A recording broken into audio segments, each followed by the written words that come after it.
everybody, and welcome to FWA Vendetta 2003. I'm your host Tony Giles, alongside none other than Nick London. Ladies and gentlemen, you're in for a real treat tonight. We've got a tournament featuring Tighe, Fleisch, Xavier and Jody Fleisch. One of these men will become the #1 contender to the FWA Heavyweight title. We've got the opening rounds tonight. That's right, Nick. We're also going to see the Zebra Kid defend his FWA All England Championship against Mark 5-star Belton, and we're also going to see the ECW legend Super Crazy take on Jonny for his XPW European title. And ladies and gentlemen, first time ever, it's going to be a first blood match for the FWA Tag Team titles. The family will defend against Herman and Alex Shane, and we're going to round it all off with a 2 out of 3 falls challenge for the FWA Heavyweight title. The Anarchist Williams will defend against the American Dragon. Nick, I can hardly wait, but let's hand things over now to Jane Childs. This is Broxbourne. This is the FWA. And this is Vendetta 2003. Before we start this evening, just like to say we were presented in the FWA earlier today by the Broxbourne Civic Hall with a commemorative decanter and silver plate in recognition of the success of our shows here. But this wouldn't be possible without our fans, so a big thank you from all of the FWA to all of you here tonight. And there you have it, Nick, a crystal decanter being presented to the FWA from the Broxbourne Civic Hall for all their hard work. What's the point in a bleeding decanter without any whiskey in it, Tony? Nick, this isn't about alcohol, it's about thanks. Pass me the decanter, I've just found a use for it. I'm going to be sick. Our first contestant.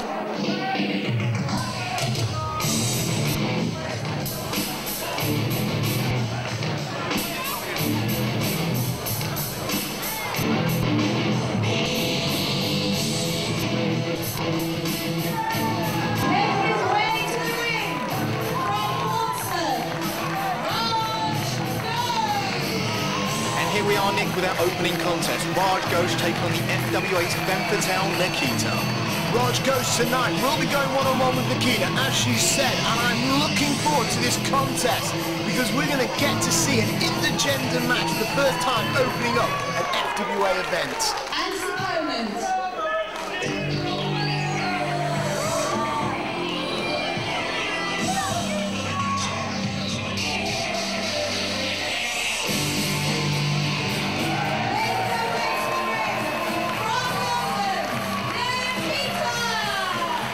Ladies and gentlemen, the FWA Vendetta herself, Nikita. Now, Tony, you normally know how I feel about women in the ring. They should be seen, but they shouldn't be seen beating up men. However, I have a whole new world of respect for this young lady after I saw Frontiers of Honor. Because quite frankly, after that huge balcony dive, she wiped out the entire family like a car wreck. It's true, Nick, that is going to be one image that is going to be burned in my head for a very, very long time. This should be an interesting contest, Tony. Both of these individuals in the ring have been training very hard now in the FWA Academy. I'll imagine they'll know each other fairly well.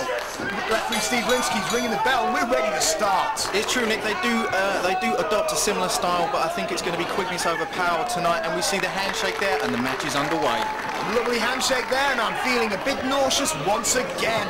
They're circling up. We're getting ready for the lock-up of the show. There it is, the opening lock-up, and Raj Ghosh now with a front headlock.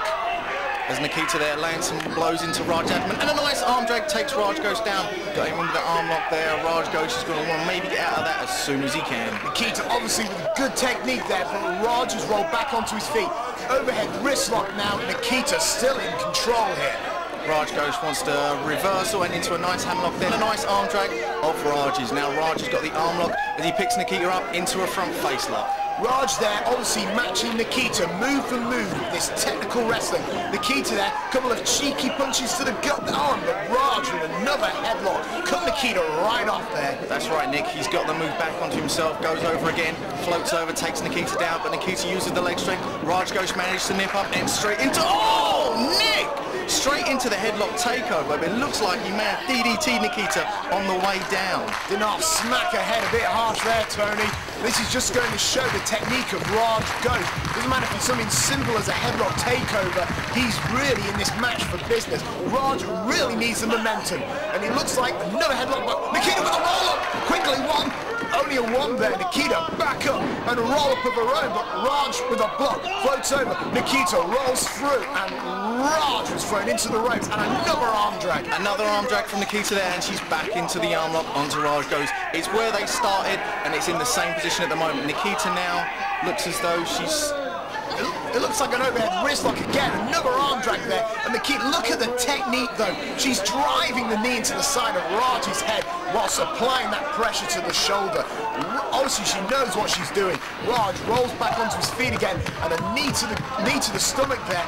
Nikita firing away with a couple of stiff forearms, and she whips Raj into the ropes. Raj ducks the clothesline over Nikita, and he misses. He went for a swing and a miss there, Nick, as Nikita tries to go with a roll through there. Raj managed to hold onto the ropes, and he goes with a clothesline. Nikita ducks under, and Raj with a leapfrog again. Nikita off the ropes. Oh, but there was no avoiding that, Nick. There's no pretty way of saying it. It was a knee to the stomach, and Nikita was taken down. Well, it might have winged Nikita. She certainly stopped in her tracks.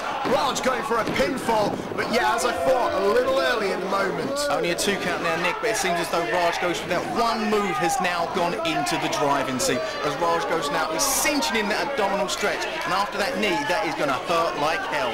Maybe Raj might be working on the rib area of the femme fatale herself, but Nikita with the reversal, and now the pressure's on Raj. Nikita there firing elbows into the ribs of Raj. I'm not sure why Linsky's allowing that. Oh, but Raj with a... Oh my word! From the abdominal stretch, taking her down in some kind of driver maneuver. You know, and it's one thing that has been made obvious to me during this match. They are matching each other move for move. Anything Raj does, Nikita does, but he's doing it just as well, if not better. I'll tell you one thing about Raj. I've noticed a very subtle mean streak coming out of him as late. He might be in the ring with a girl, but he's treating her like she's a man. And there we go, a couple of fists to there, to the stomach. Takes her out of the corner again with the whip. Nikita hits the corner, but over and another roller. Could it be? 2. Oh, and a kick out there from Raj Ghosh, but Nikita is back in control as she dodges out of the corner, and some kicks there to the abdomen of Raj Ghosh as she sends him off into the corner. Raj manages to reverse it. Over the top, springboard, overneath, and there we go, kick to the gut. Raj caught, flips him through. It looks like he's going for a hammer into the corner. Just sends her crashing into the corner turnbuckles, Nick. It wasn't pretty, but it was effective as Raj Ghosh on the outside now. Looks like he's going for some sort of springboard maneuver. Oh, and an awesome splash. Nick, this is just working on the area that he damaged early on with that knee. There was the knee, there was the abdominal stretch, and now there was the splash from the springboard. He is obviously targeting one area of Nikita's body. Raj Ghosh is looking to put the hurts on the femme fatale. Nikita now firing up. She wants to get out of this predicament. A couple of forearms, but there, Raj just cut her off with a knee, and he's setting up for, setting up with some sort of double underhook there. This could be lethal. No arms for protection, but Nikita floated over. That was beautiful.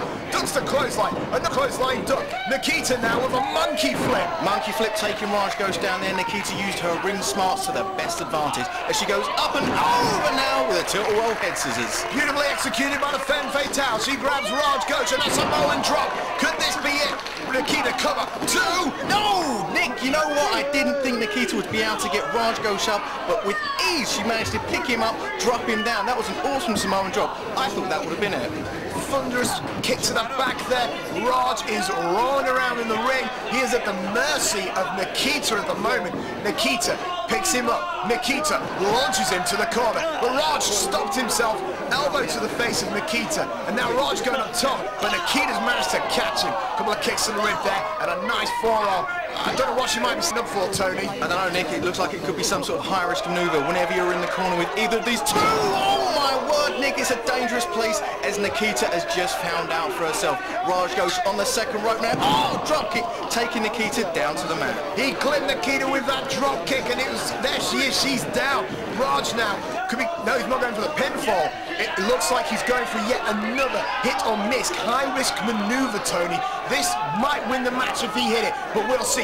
Raj goes off the... Oh, my word, Nick, he was going for another splash, obviously targeting the injured area of of the stomach of Nikita. That drop kick, it was aimed right in the center of the stomach. The big splash, if he'd have hit that, that would have been it. Nikita would have been out, but she used ring awareness and ring smarts, managed to roll out of way as Nikita is once again back in control, placing Raj Ghosh onto the top rope. Raj Ghosh went for that frog splash, but there was no water in the pond, and now Nikita herself is going for hit or miss. It looks like top rope hurricanrana. No, but Raj manages to flip Nikita off as Nikita lands on her feet though with cat-like agility, and oh, what? Top rope arm drag from Nikita. Raj Ghosh is down and out. Beautifully executed there. Nikita bounced right back up. Arm drag from the top rope. This one, it. 2. Oh, what a kick out there from Raj Ghosh. There's still a bit of fighting him as she goes in for the pin again. 2. No! Once again, Raj Ghosh manages to get the pin up. Nikita has got to be thinking, right, he's targeting one area of me. Maybe this is what I'm going to do to him. Nikita signaling for something, but Raj cut her straight off with a chin breaker. And now he's going for the Ghostbuster. Can he hit it? Nikita fighting for her life. Underneath, reversal. Reversal again. Nikita throws Raj into the ropes. Go for the hip top. Raj rolls through. Reversal into the ropes again. Nikita jumps over. Raj now frees up. Clothesline but misses. And Raj underneath. And he's got to set up for the pump handle again, Tony. It looks like he's going for the pump handle, Nick, but Nikita up on the shoulders manages to roll through. 1, 2. It's out the thing. Oh, the 3 count. It was a 1 count. Nikita used the weight, managed to roll over Raj's back and pin his shoulders to the mat. He looks like he... What could he have done, Nick? Nikita used her weight and agility against Raj Ghosh. Nikita, fantastic technique there. Very tight roller. Nikita got the 1, 2, 3, in my opinion, absolutely out of nowhere, but the 3 count was there regardless. A huge win for Nikita. She is in a roll here, but look at the frustration on the face of Raj Ghosh. I think the expression says it all, really, Tony. Well, to be honest, Nick, Raj Ghosh was going for the Ghostbuster, and if he'd have hit that, it would have been all over. But Whoa, Tony. Sorry to cut you off right there, but I hear the music of the family. I don't think we've got any interview time scheduled with them. Have you got anything on your notes there? I don't have anything on my running sheet, Nick, but when have the family ever done anything they were supposed to? They do what they want, they go where they please. As the family, it looks as though every member of the family is making their way down to ringside. That is one very dark and sinister army. And there you see Paul Javel carrying the tag team championship. Solid Gold, Scott Parker, Ash, former Newbreed member there. Ian, disciple, of course, the Messiah, Brandon Thomas. Nick, maybe they're on their way down to ringside to tell everyone about the first blood match tonight. They want to inflict as much pain and damage onto Alex Shane and Herman as possible. Maybe they're going to try and outcite them in the ring. You never know. I mean, obviously it's a war of wits, it's a war of words, but tonight when they meet, it'll be a war of blood. Raj Ghosh! Raj Ghosh!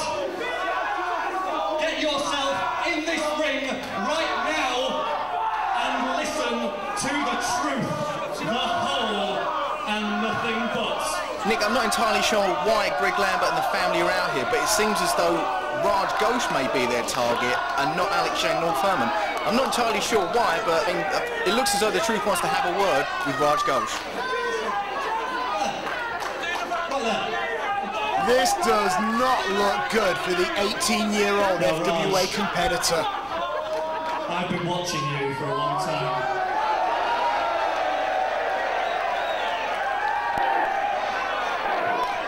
And Raj, I want you to remember back to October the 13th, 2002. British uprising, Raj. Do you remember that? You remember when you were in a triple threat match with James Tighe and Xavier? You remember that? And you remember, although you didn't win that match, Raj, you stole the show. And all my colleagues in the wrestling press, all the reporters, all the reviewers said so. They said, Raj Ghosh, wow, 17 years old, teenage sensation. You were going places, Raj. Where did it all go wrong? Because, remember, another date, Raj. March 16th, 2003, in this very arena, FWA Crunch. What happened to the teenage sensation then? You got beat by Simmons, and these people booed you out of the building!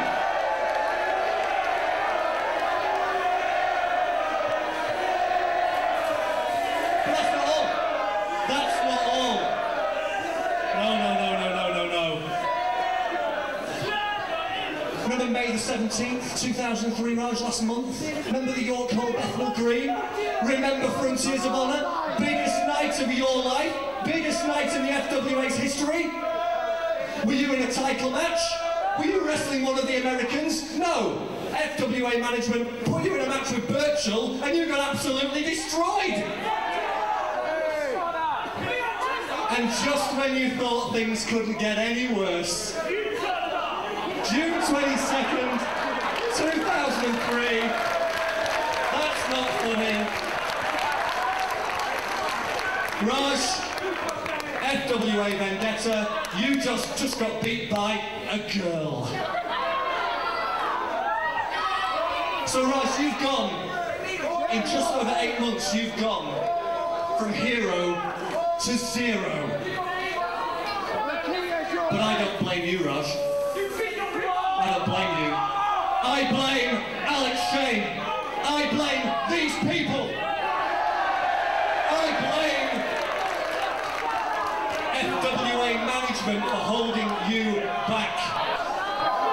And what you need to do, Raj, is you need to take a look at each one of these men in the ring. Take a good look at the family, because it wasn't too long ago they were in your shoes, Raj. They were overlooked, and now look at them. They are the FWA Tag Team Champions. They are the most dominant force in British wrestling. And they are the team that's beaten Alex Shane and Herman all over this country, and will beat them again tonight in the First Blood match. So you ask yourself a question, Raj Ghosh. Do you want to be Alex Shane's puppet? Because I know he doesn't like you, Raj, and anybody who reads the internet will know he doesn't like you. He thinks you're a troublemaker. He doesn't want you to be a superstar. Are you going to listen to him? Or are you going to join the family? You know it makes sense, Raj. Join the family and you can turn your life around. What do you say? Don't do it, Raj. It'll be a huge mistake. Well, I don't know, Tony. Sometimes you've got to be selfish to be successful in your career. What do you think I look like with a shaved head?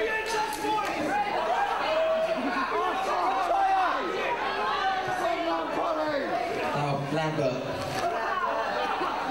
I'm only 18.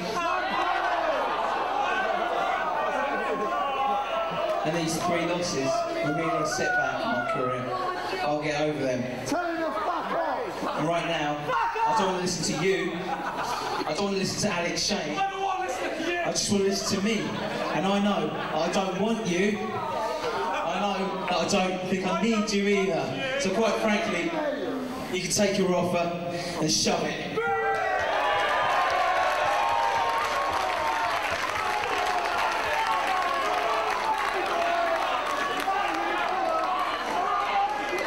Do you know, I had a feeling you might say that. Get in, boys.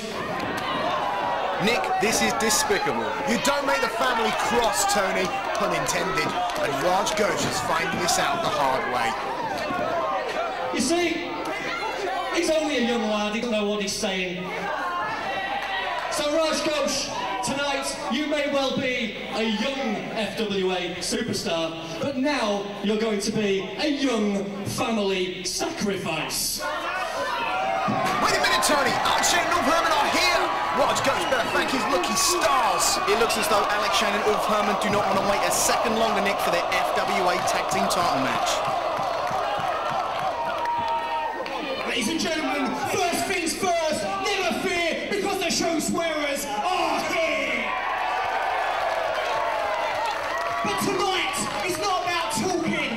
Tonight is about violence, and we're going to keep this short and sweet. We have a no DQ First Blood Tag Team Title match with you, Bum Bandits, right here tonight.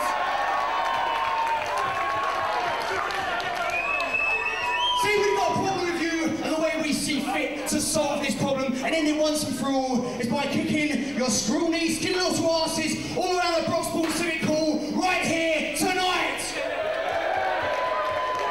And there are two things you can do about it. That's piss blood from your head and shit your pants.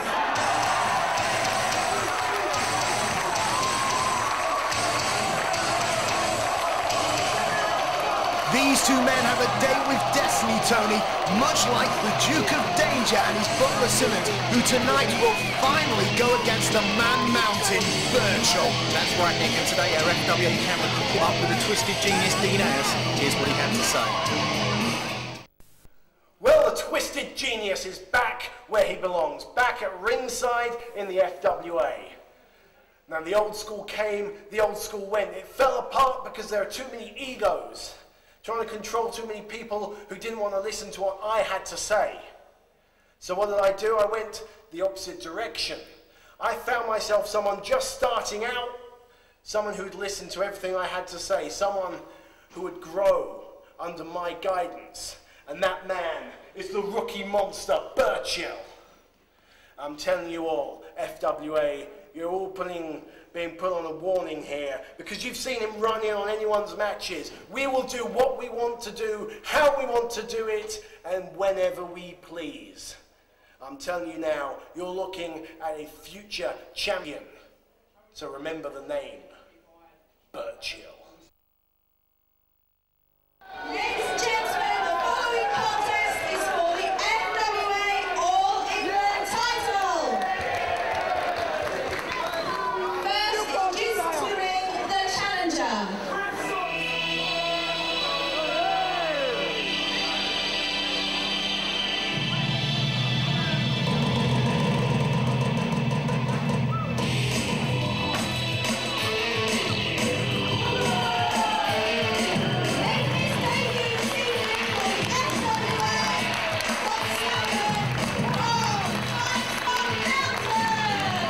Some of you may be unfamiliar with Mark 5-star Belton, but after an impressive string of matches on the FWA British Breakout Tour, FWA officials decided to sign this match. Tony, I was backstage at the British Breakout Tour, and I saw that match.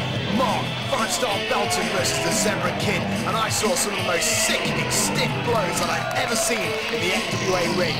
If this match is anything like what we saw on that evening, we're guaranteed to see a 100% barn burner.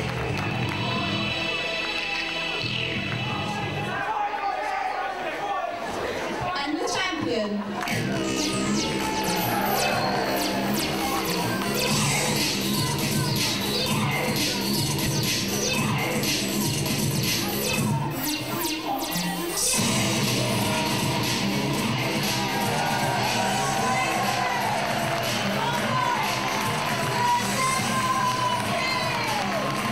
Ladies and gentlemen, the Zebra Kid.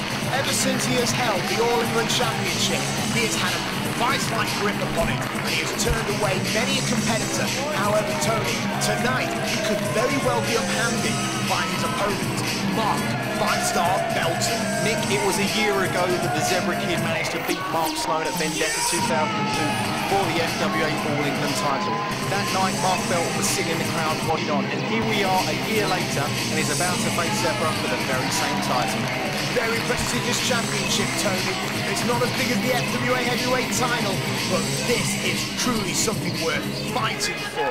Mark Belton versus the Zebra Kid, and we're going to get ready to go. There we are, Nick, with the ring of the bell, and you can hear the Zebra's fans already. Did he bring his own coachload of friends and family with him, Tony? Nick, I'm not sure, just Zebra Kid is amazingly popular amongst the FWA fans. I believe it's his brash attitude and the fact that he does whatever he likes. Zebra Kid, one word I'd use to describe him is solid. He is a solid competitor, but so is Mark Belton. Handshake was offered, but well, I think Zebra said it all there, Tony. Oh my word, what a horrendous slap, Nick. That is a proper welcome in the FWA from the Zebra Kid. Exchanges of kicks there, and they're starting off quick. Zebra Kid's launched off the ropes. Crossbody off the ropes again. He jumps over 5-star. 5-star with a leapfrog. And there he goes. Zebra's still going off the ropes. Another leapfrog. And now, and a kick, and the Zebra Kid is down. Nice spinning heel kick there from 5-star Mark Belton as he's up and over with a Hurricanrana, taking down Zebra Kid. Mark Belton coming out some heavy moves already. Zebra Kid caught him that time. Flipped him over the top. Oh! Up and over Nick. Mark Belton trying to get through the second rope. He was cut off once and then drop kick for his trouble. Look at the smile on his face. That had to hurt, Tony. You see what I mean by a barn burner? These men are throwing blows at each other and they're making the most sickening noise. They're echoing through the Broxbourne Civic Hall. You can hear the fans, Nick, firmly behind Zebra Kid and up and over with one of his not pretty, not graceful, but effective dives to the outside. We've often discussed how the Zebra Kid, he's often thrown caution to the wing. Like you said, he ain't graceful. He's just solid, brute force, and he's setting up for a suplex on the outside. Oh! Nick, the mats are there for protection, but it still hurts like hell. A lovely suplex there onto Mark Belton. This is what's so dangerous about the Zebra Kid. Not only does he throw his own health out of the window, but also that of his opponent, and the Zebra Kid gyrating a little there for his hometown fans. It looks as though Zebra Kid may be setting up for something, or maybe he's just going to let Mark Belton get back in the ring so he can inflict some more punishment. I think these two men want to pace it out. It started awfully quickly, and now these two men, I think, want to just slow it down a little bit. They've got to keep the pace just right. And Mark Belton quite plainly showing the disrespect that maybe Zebra Kid showed him in the beginning. But here we go for the knuckle lock, in with the wrist lock, and Zebra Kid just laying the blows in straight away. Vintage Zebra Kid, he got the technical wrist lock and then started pelting away. But 5-star showing the agility that brought him to the dance, reverses the wrist lock. The fans in attendance appreciate the ability of Mark Belton. There he is, thundering away on the shoulder and the ribs, but Zebra's rolling through. Zebra with a roll through and with the drop toe hold takes him down into the front face lock. Looks like a bit of a grub there, and the Zebra Kid, I don't want to know what he was doing just there, but the fans liked it. There we go, wrist lock once again. Zebra Kid back up into the wrist lock. They're trying to exchange submission moves at the moment, Nick. Earlier they were just trying to exchange blows. We're going to see a bit of everything in this match. A lovely sequence there from Mark Belton as he goes through the legs of Zebra, nips up, and he looks like he was going for some sort of kick. Up, lands over onto his feet, and Zebra Kid plants him down to the ground. Zebra Kid managed to catch the second attempt of the Hurricanrana, and 5-star got planted, and there's another one of those firm kicks to the ribs, and 5-star spills to the outside. Sending him across the ring, then to the outside. Zebra Kid is not a man you want to toy with, Nick. That's what I'm going to say. Now remember the All England Championship advantage. Zebra Kid cannot lose a title via a count-out, so he's dragged 5-star back in, but you know he could win it that way. What's this?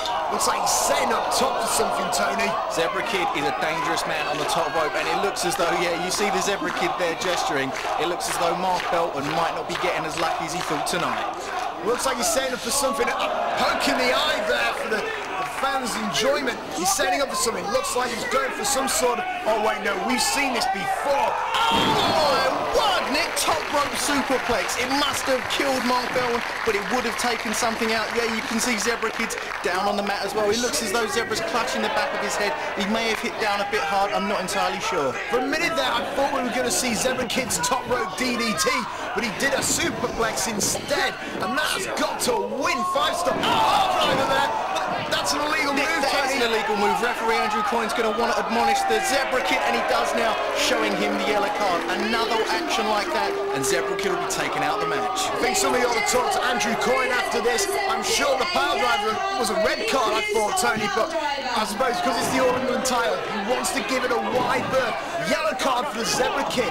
If he receives another one, he will get the red, and he will be disqualified. But the 5-star Fleisch, he is up already, and he is working on the Zebra Kid. It seems as though, Nick, that pile driver gave Mark Belton a little bit of time to recover and get back to his feet. Zebra Kid now sends him off into the ropes and clotheslines him over the top rope. Mark Belton manages to hold on there as he springboards up and over, and he takes the Zebra Kid down with his shoulder block. Brings him back up. I think Mark Belton's got one thing on his mind, and it's the destruction of the Zebra Kid, but Zebra doing what he does best, goes with a poke to the eye. And oh! There's an implant DDT, and the Zebra Kid is in control. And wait... a clip of the head there with that kick, and you can see the pain expression on the ref's face. Never mind Mark Belton. It's true, Nick. Referee Andrew Coyne looked like that must have hurt Mark Belton. Mark Belton is in the bottom ropes now. Zebra Kid scream. Oh, Tony, my lord, that was just painful looking. Nick, it looks as though Zebra Kid may be targeting one area of Mark Belton's body, and it's not something we normally see, but the Zebra Kid is unorthodox. After that, Mark Belton might have 2 Adam apples, and now Zebra Kid, he's over the top rope. However, he saves himself. He's setting up. Oh no, Nick, not a suplex. No, Mark Belton's managed to land on the outside of the apron as they're trading chops now. Oh, Nick, can you hear this? I can see the sweat and the blood fly. And there we go. Mark Belton sets him up for something, flips over the top. Oh no, here we go. Up and over. Oh, he managed to catch the top rope on the way over, but he still managed to wipe out the Zebra Kid as both men are down on the outside. Referee Andrew Coyne outside, taking care of business. Mark Belton, in an act of perhaps desperation, flew himself over the top rope into Zebra Kid, perhaps in retaliation for the earlier dive we saw from Zebra. However, Mark Belton, first one into the ring. How he's got to bring Zebra in, and there's the Zebra Kid. The fans are firmly behind both these men at the moment, Nick. It's been an awesome contest, but at the moment, Mark Belton is in control. A nice body slam there from Mark Belton, and a thunderous kick to the back of Zebra Kid, but Zebra's up straight away, and he manages to take him over. Hip toss, and then, oh my word! Bloody hell, Tony! That kick to the Zebra Kid pissed him off, and he got a kick of his own in, and now the 2 men are facing off. Forearm there from 5-star. Forearm by Zebra, and they're just trading blows. This is becoming personal, Tony. They're going back and forth, Nick, with a lovely spinning heel kick there from Mark Belton, taking down the Zebra Kid. Nick, you couldn't have said it better. Back and forth, back and forth. Just when you think one's got the advantage, the other one comes back. And as we see Mark Belton now climbing to the top rope, he can be very effective on a high-risk manoeuvre. Belton managed to get the advantage with that educated feet of his, but now he's up top. He's got a swing and a miss there. Zebra Kid jumps up straight away. Mark Belton face plant straight into the mat. Zebra Kid looks like he's got a nice body slam there. He could be. Oh, it looks like he's setting up for the Zebra crossing, Tony. If he hits this, Zebra Kid's leaving Broxbourne Civic Hall with the All England title. And down! No, Nick, he missed it. He missed his signature elbow. Mark Belton has been watching the tapes. He remembers from the last match. This is where Zebra is effective. But Mark Belton rolled out of the way. A nice leg drop there as he picks up the Kid. The missing of the elbow could have caused his elbow to explode. And now, 5-star Mark Belton's keeping the advantage. 2 and a 3. No, he managed to get the arm up there. Zebra Kid is not going to let go of his title, Nick, that easy. Mark Belton is in control for the minute, but will he stay that way for long? Another nice body slam there from 5-star. Could be one of these vicious kicks that finally knocks out Zebra Kid and ends his dream reign as the All England champion, but Zebra Kid crotches 5-star Mark Belton.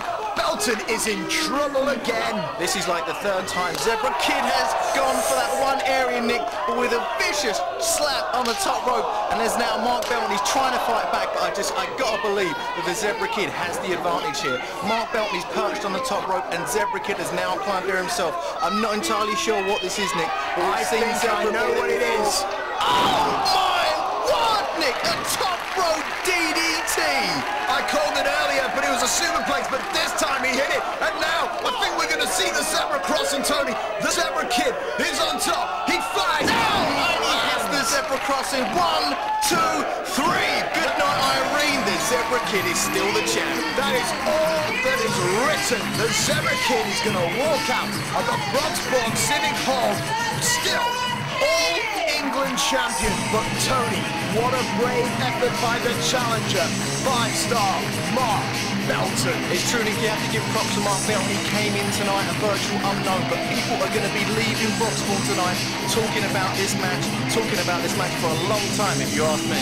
A lot of the fans are from Norwich here, it seems, tonight. You've got to believe that the Zebra Kid is going to go backstage happy because he made his fans happy. What a hell of a contest, Tony. But you see what I mean when I said it was stiff? My lord, those blows are sickening. Ladies and gentlemen, coming up next, it's a match that I've really been looking forward to because the XPW European Heavyweight Title is on the line. That's right, Nick. We're going to see former ECW legend, Super Crazy. Tony, check me out. Excuse me for interrupting your show. I love you most of you, it's the only time they let you out at night. Justin, is Elazar by you at all?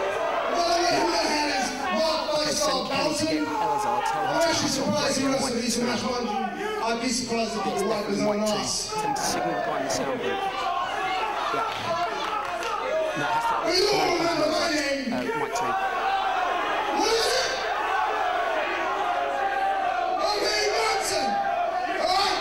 UK Rookie of the Year, former cruiserweight champ, hottest prospect in this country. That being said, why the hell am I doing security instead of wrestling this goddamn ring tonight? Ah! I'll tell you what about. You know the FWA seems to like to push everybody else at my expense. Xavier, James Tighe. Well, that bullshit stops right now! I'm sure one's pretty good. He moves pretty good for a fat guy. Shut your mouth, you dick. And as for young Frankenstein, well, what can I say? But they're not as bad as me. They're not as talented as me, and they're not good. This ain't Manson.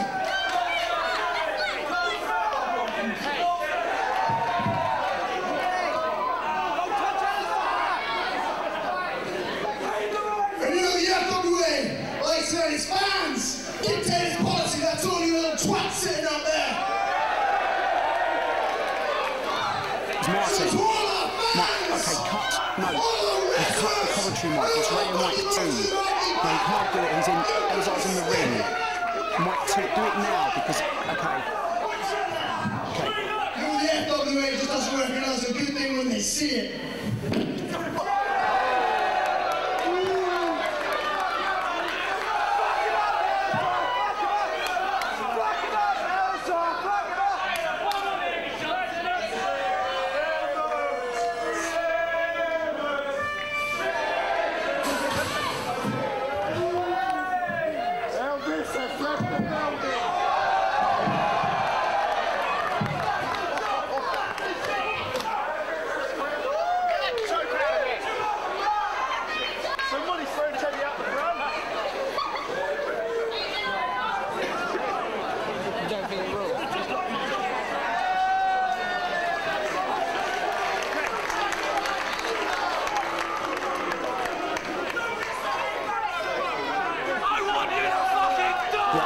To get country mics back on and just go straight to commercial.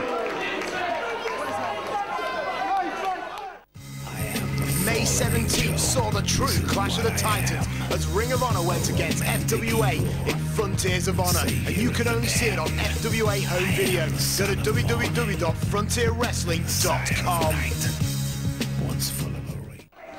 Our next match will be fought under XPW rules.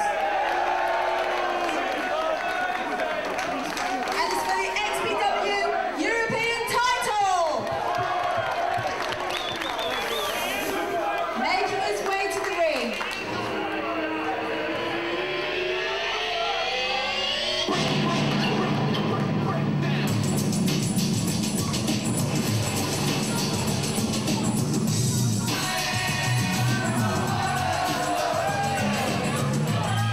The current XPW European champion.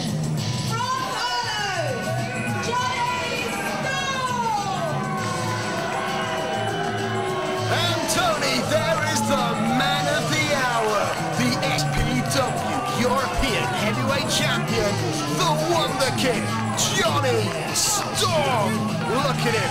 This is the man. He is the man of the evening, and tonight he's gonna bring Super Crazy to another 5-star top match here tonight at Broxbourne Civic Hall, because Jonny Storm is something that a man like Jody Fleisch isn't, and that is a main eventer, a top-tier caliber athlete. He is the one and the only.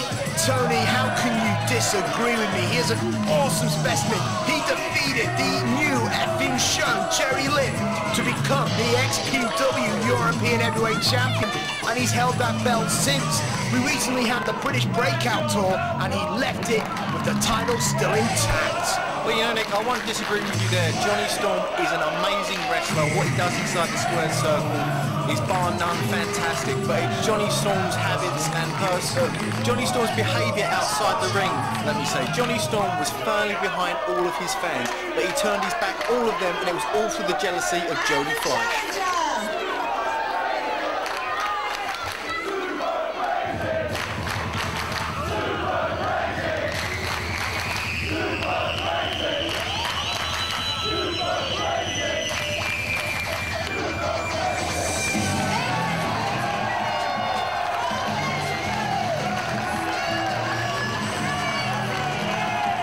Here he is, Nick, the insane luchador, Super Crazy himself. Former ECW television champion, Super Crazy was known for his battles in ECW against Yoshihiro Tajiri. I know tonight that Johnny Storm isn't somebody he should take lightly. I'm sure we're going to see a fantastic European title match. Super Crazy now flipping into the ring. There's no doubt he's a phenomenal athlete, but he's nothing compared to Johnny Storm, Tony. I mean, Johnny Storm has the most coveted title in Europe today.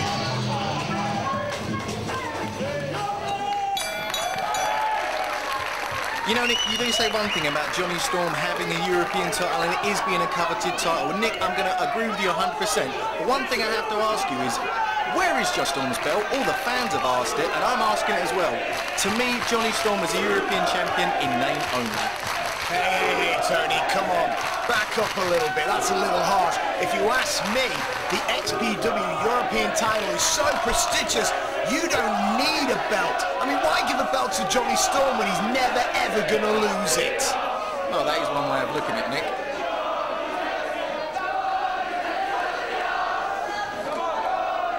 As you can hear there, Nick, it seems as though the fans are questioning Johnny Storm's sexual preference, but I'm not going to get into that right now. One thing I'm going to get into, though, is this match is fought under XPW rules. Basically, what that means is, Nick, they're a touch more lenient, and knowing Johnny Storm's like for jumping off furniture, tables, ladders and chairs, it's all going to be allowed tonight. I think it's a crying shame when Johnny Storm has to be dragged down to these barbaric contests, especially in front of 400 plus homophobic fans. What is it with them all, Tony? I mean, they're so discriminating. Johnny Storm's such an upstanding... Hey, Super Crazy, don't even think of touching their hair. That hair is worth more than anything you own. Well, Nick, it looks as though we're about to get underway, but Johnny Storm, as per usual, is pissing and moaning before the match. All we want to do is get the match started, and all I want to do is see Super Crazy whip Johnny Storm from one side of the building to the other. Is that too much to ask? And they lock up, and Johnny Storm with flashy headlocks. Oh, and there he goes. He takes him down, and he floats over, and that's his way of telling Crazy, I'm the man in the FWA. You know, Nick, it was a lovely drop toe hold, drop down, and then, you know, showing a little bit of cocky attitude to Super Crazy. But you can bet your bottom dollar Super Crazy's going to be right back. Well, we'll see. If you ask me, Johnny Storm can fly with the best of them, and there's no doubt that the insane luchador can fly. Oh, and there he goes. He takes the leg down, and he's going for some sort of Mexican hold. Oh, bloody hell! Look at that, Nick. Straight away into an ankle lock, but Johnny Storm is too close to the ropes for it to be effective straight away. He is going to have to break that count by the 5, and he does, Nick. Yeah, I saw what you were about to say, but he did break the hold. Oh, come on. I know XPW are lenient with the rules, but that is a bottom rope he's holding there, Tony. When you hold that rope, you break it. And now Johnny is peeved, and now it's the insane luchador with the advantage. He's got the headlock there as Johnny Storm sends him off into the ropes. Shoulder block from Super Crazy. Johnny Storm with a sleep, Super Crazy over. And there we go, Johnny Storm and the insane luchador exchanging flying maneuvers. Johnny went for the, Hurricanrana, but he got flipped off. And now a tilt-a-whirl into a backbreaker. Absolutely fantastic. That's the kind of action we like to see here. Johnny Storm up over again with a tilt-a-whirl, takes Super Crazy over the Mexican arm drag. The arm drag was art, and now springboard crossbody, and oh wait, luchador, he grabbed the hair and he managed to get the pinfall. As he goes in with a maestro cradle and a 2 count again for Johnny Storm as both men stand up. Double drop kick from both men, Super Crazy up, and it's just a stare down. See, I told you, whatever the insane luchador can bring, can beat it. And there's my way of showing it. Super kick to the face of Super Crazy. And now the Insane Luchador is going to be seconds away from losing to Jonny. You know what, Nick? I'm not at all shocked at the behaviour of Jonny Storm. After that little sequence, straight away, Jonny Storm disrespects Super Crazy. Super Crazy to the outside, he rolls straight back into the ring. Oh, what an awesome spinning heel kick takes Jonny Storm down. What a cowardly spinning heel kick there from the Insane Luchador. Super Crazy whips Jonny off the ropes. Jonny off the ropes. Oh, sunset flip, that's it. Wait, oh, nice basement drop kick there on Super Crazy. Super Crazy there, rolled out of the sunset flip. That would have been it for sure. I mean, it's Jonny Storm, but he kicked him clean in the face. And now Jonny Storm, the poor Jonny Storm, he could be victim to some dangerous, stupid maneuver. Oh, Nick! Oh, as the fans were applauding Super Crazy's efforts, Jonny Storm managed to get up behind his back and managed to push him off. Jonny Storm now up on the top rope. Nick, I've not usually seen... Oh, my word! Jonny can fly, that's for sure, and he's just wiped out that Mexican fool, damn it! You know, Nick, as much as I do, well, dislike Jonny Storm, he can pull out all the stops when it comes to being in the squared circle. A picture-perfect moonsault from the top rope to the outside of the ring, and now he's battering Super Crazy, smacking him up against the guardrail. Jonny Storm back inside the ring, asking for the fans' appreciation, but they just won't give it to him. These fans are a bunch of ungrateful sods, quite frankly. Jonny Storm is in control. The Insane Luchador is getting back into the ring. He won't get counted out. Oh, and a clothesline by Super Crazy. Super Crazy springs over. Oh, brought over a second rope moonsault there too. No, Jonny Storm just managed to kick out. Illegal use of the ropes there, Tony. Springboard onto him. That should have been the end of a contest, quite frankly. And now look at him again. He's going to the top. That's illegal, Tony, and you know it. Super Crazy up on the top rope with a nice missile drop kick, taking Jonny Storm outside of the ring. It looks as though the advantage is swung back into the favour of Super Crazy as he manages to vault over the top rope. Oh, and back inside. Oh, with a lovely basement drop kick again on Jonny Storm, and an up and over, but Jonny Storm managing to move out of the way just enough to drive Crazy down into the mats. Jonny Storm with a Greco-Roman sidestep, and Super Crazy went down on the mat. I'm loving this contest, Tony. Oh, and Jonny Storm, he's going to crotch him on the railing. Nick, I know this is an XPW rules match, but that is just not called for. Why would Jonny Storm do that? Super Crazy, crotched on the guardrail. The fans are getting their money's worth right here, right now. What can Jonny Storm's plan be? Oh, you know what? Super Crazy wants to be extreme. Well, Johnny's going to be extreme. That's what he's planning. And there he is, smashing his head into the railing, asking the fans. Fans don't know what they're talking about. Look at the blatant disregard, Jonny. Jonny Storm is just tearing up the outside. He's using chairs, he's using the guardrail, showing no respect to Super Crazy whatsoever. You would think that his title meant something to him and he'd want to defend it the right way, Nick. But no, this is Jonny Storm. Tony, I saw Super Crazy with a chair and I'm like, oh, you saw him with chair and I loved it. Basically, it was the smash mouth driving the chair right into Jonny Storm's head. Jonny down and out on the mat. Tony, you are so biased. I mean, you hate it when Jonny Storm's in control on the outside. Oh no, but when your favourite Super Crazy's got in control, oh, you love it and you sicken me. You call yourself a commentator. This is dirty shenanigans all the way. Oh, an awesome corkscrew elbow there. Nick, I just want to see a good match. The Super Crazy, I thought he would have gone for a pinfall there, but he had other ideas. Sends Jonny off into the ropes, clothesline takes Storm down. That looked like a chop in the throat. I think that was another opportunity for a disqualification there, Tony. Jonny Storm is down, and he's pulling him by the hair, Tony. What kind of man is this? Nick, it's nothing that Jonny Storm wouldn't do. As Super Crazy up on the rope.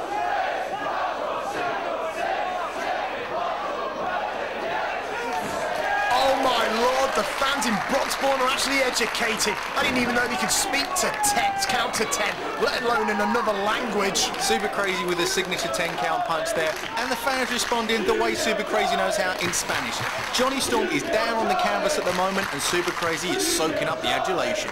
Jonny Storm now, the courageous Jonny Storm is fighting up. Can he dig deep to fight out? And there it is, springboard, wheelbarrow, and oh, nice move from Jonny Storm there. Vaults off the second rope straight into the DDT. And he's down, and this will be the free count, Tony. 1, 2, and a 3. When a kick out from Super Crazy. That was a 3, Tony, surely. No, Nick, it was a 2. As you can see, by the way, that the match is still going on, and it's not finished. What is it with Linsky? That was a really really slow count there from the rotund referee. And now, Jonny Storm, he's whipping Super Crazy off the ropes again. Catches him. Oh, lovely flatline time move. Pinfall 2. No, Super Crazy again with a shoulder up. Again, the momentum has swung Jonny Storm's way. And I got to admit, Nick, he is using a very good arsenal of moves to take out Super Crazy. But moves like that, we don't really need to see. That's another scar for the forehead of Super Crazy. You see, unlike Jonny Storm with his chiseled good looks, quite frankly, Super Crazy is one ugly son of a gun. Lovely headbutt there. Jonny now disfiguring Super Crazy. Body slam, and now he could be setting up for the end, the beginning of the end, Tony. You know, Rich, sorry there, I was actually caught up in what the fans were chanting about Jonny Storm. I won't repeat it because this is a family show, but Jonny Storm is going up to the top rope, but Super Crazy has stirred and is up on his feet. And Super Crazy manages to catch Jonny Storm. Looked like he was going for a Granada, and Super Crazy sends him over. Oh, awesome, awesome tap out, Jonny. Can't believe it, he just dropped Jonny on his head, and now he's got this painful STF. But if I know Jonny with his heart as big as England itself, he will reach that rope, Tony. I know he will. Maybe so, Nick. He is arching, he is moving his way closer and closer to the rope. Super Crazy is going to have to break the hold now, Nick, but he was really wrenching back there. It looks as though Crazy may have done some permanent damage. Tell me, Tony, do you want Super Crazy to win this contest? You know, Nick, I'm an unbiased man at the moment. I don't really care. Ah, that's such a weak answer, you know it. You're just not a patriot. I want the British man to win this contest. Whoa, Tony, what's this? Nick, sorry, Nick, this is a Mexican surfboard done the right way as Jonny Storm is being rolled around the ring. Nick, the hyperextension in Jonny Storm's knees must be killing him. There is no way in the world I would love to be caught in this move. Jonny Storm is going to want to tap out very soon. Ah, Tony, look at that. You sure that's not illegal? That looks like a joke to me. I'm pretty sure, Nick, he's just wrenching back. He's just wrenching back on Jonny Storm's head and neck, basically continuing with the STF move that he did earlier. He did break the hold, though. Looks like he may have another idea. Looks like he was trying to pull the spine out of Jonny Storm and perhaps use it as a toothpick afterwards. I gotta tell you, I'm not sure I like this guy. He's been drinking too much of the Mexican tap water, if you ask me. As Jonny Storm is down, still down on the mat. He's not being as cocky and he's not showing as much bravado at the moment. Oh, Super Crazy with a nice chop there. Jonny Storm just literally bouncing off the ropes. Oh, and a headbutt takes Storm down to the mat. What bullyish tactics from this Mexican. I'm horrified. This is gruesome. This is horrifying and it's disgusting, Tony. I don't know if I can watch anymore. Well, you know, Nick, you don't have to watch, but I'm going to. As Super Crazy still in charge, picks up Jonny Storm and sends him off the ropes. Jonny Storm manages reversal. A reversal. He goes for the roll. Johnny's got him. 1, 2, no. A reversal. Jonny again. Oh, and Johnny's got another cover. 1, 2. No. Both men managed to spring up and Super Crazy now looks like he was going for a backslide. Jonny Storm up into the Hurricane Rana position, but Super Crazy managed to hang on. No, Super Crazy isn't, and it's Jonny Storm. Oh, pinfalls coming all over the place here. Jonny Storm, boot to the face, and there he goes. Another pinfall. 1, 2. Oh, Super Crazy on top now. Super Crazy with a roll through, but Jonny Storm, Super Crazy does have hold of Jonny Storm's hair. The referee is going to need to check on that, but Jonny Storm is up, and so is Super Crazy. Both men caught, same idea, in mid-air collision. Both men are down. That was a horrendous foot in the middle of the air there, Tony. Both men are down. If both men stay down, Jonny Storm is walking out, still the XPW European Champion. Obviously, title change cannot change hands on the draw, but you've got to believe that Jonny will want to satisfy his friends and family, that you know he's got some fans, Tony. He wants to walk out with the title. It's true, Nick. Referee Steve Linskin administering the 10 count, but as both men slowly make it to their feet, Jonny Storm is up first. Jonny Storm now runs into the corner for Super Crazy. Rewind, and there he goes. He's hit. 1, 2. No, Super Crazy. Super Crazy managed to kick out, Nick. Look at Jonny Storm's face. That's balls and you know it, Tony. The Super Rewind Hurricane Rana. That should have been it. And there, a spear into the corner and Super Crazy now. It can't be long now. Super Crazy must be on his last legs. Jonny Storm took him in now. Super Crazy managed to pull up onto his head. 1, 2. No, Jonny Storm managed to kick out there from the sunset flip. Both going with the same idea. Oh, crashing down. 1, 2. No, Super Crazy still not out. Jonny hits the Storming Driver, but Super Crazy kicked out of that as well. I mean, Jonny's thrown all his big moves at Super Crazy, and he's still... Oh, Nick! Blood bloody hell! That was like a driving drop kick. And then we go, what? No. Super Crazy. Super Crazy's not done, Nick. He's got plans for Jonny Storm. Let's go for some sort of sit-down. Oh, there we go. One. Kick out, Johnny. Kick out. No! No, Jonny Storm just managed to kick out. That's Crazy's finisher. The spinning powerbomb, sit-out powerbomb, excuse me. He just managed to kick out. Nick, I'm stunned. You're stunned. I'm bloody stunned too. Ducks the clothesline. Super Crazy goes up. Power. Oh, Nick! Johnny Storm there. No! No! He got it. No! Yes! Nick, Johnny Storm's feet were on the Jonny Storm's feet was on the second rope. Jonny Storm used the ropes as leverage to keep that belt. Nick, I'm disgusted, Nick. Tony, what are you talking about? I mean, I'll be honest with you. I got something in my eye. I think I blinked and missed it. All I know is I heard a sound of a hand hitting the canvas 3 times, and next thing I know, Jonny Storm's music's playing. He's still the XPW European Heavyweight Champion, Tony. Well, Nick, you can laugh all you want. You may have something in your eye. Nick, Jonny Storm has robbed the fans. Listen to the fans. I agree with the fans. Jonny Storm did not give them the match they deserved. By right, Super Crazy, Jonny Storm should still be going on. Yeah, I'm listening to the fans, and if you ask me, the security ought to kick them all out of here. You shouldn't be swearing in a public place like this. And, well, Johnny's letting... What is Jonny Storm's blatant disregard for FWA personnel all about? Oh, he was merely, you know, he was merely broken. Jonny Storm has a chip on his shoulder, Nick. A chip on his shoulder? Oh, come on, he's the XPW European Heavyweight Champion. That's what's on his shoulder. Well, it's not actually on his shoulder, but that's what he is, Tony. Fair enough, Nick, fair enough, whatever. Super Crazy showing the appreciation to the fans that gave it back to him during the match. What can you say, Jonny Storm? How about I have to cheat to win matches? That would do very well for me. Come on, it was XPW rules, Tony. Anything was gonna happen, and it did.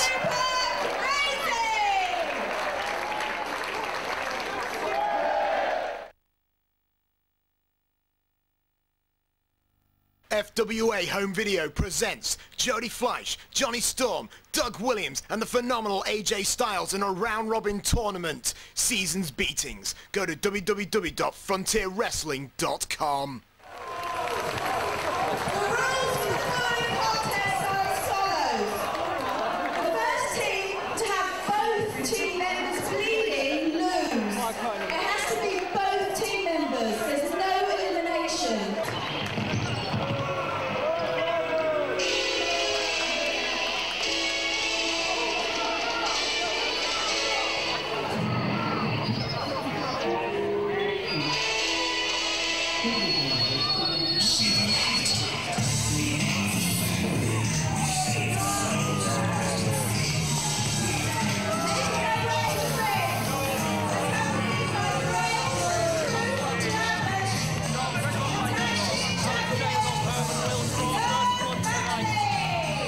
Tony, I don't know if you noticed, but when the family came out, I swear Jane Giles had a look that could only be described as nervous, quite frankly.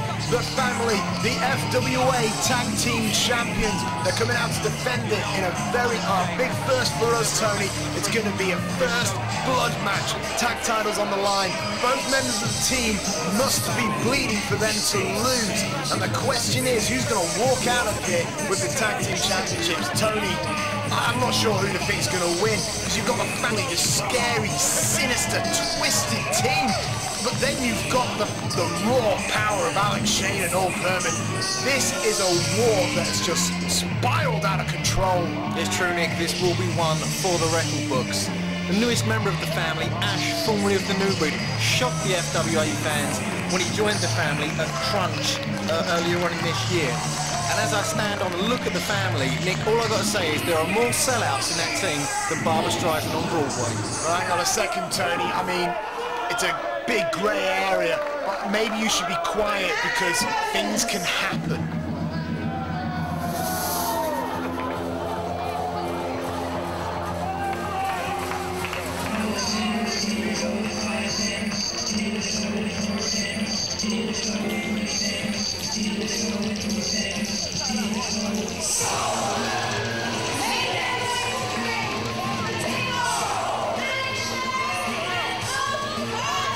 Alex Shane and Old Herman have tasted FWA gold before, Nick.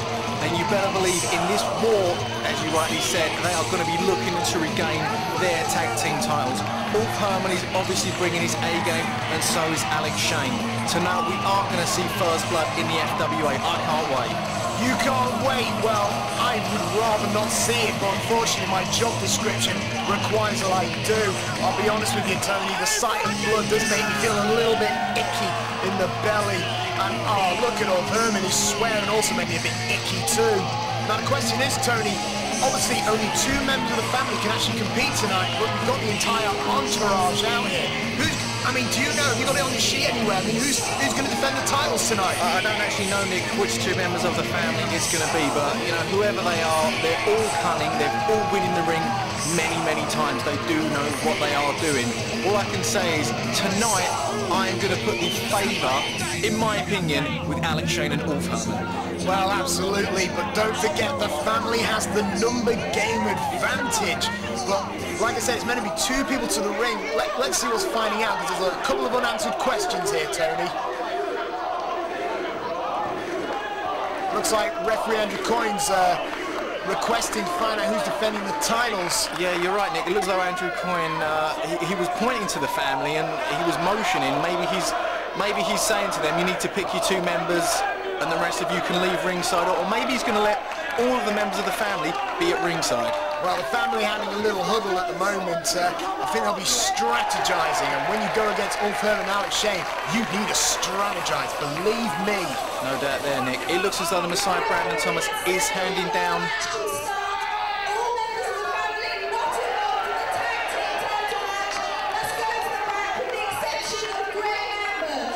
There you have it, Nick.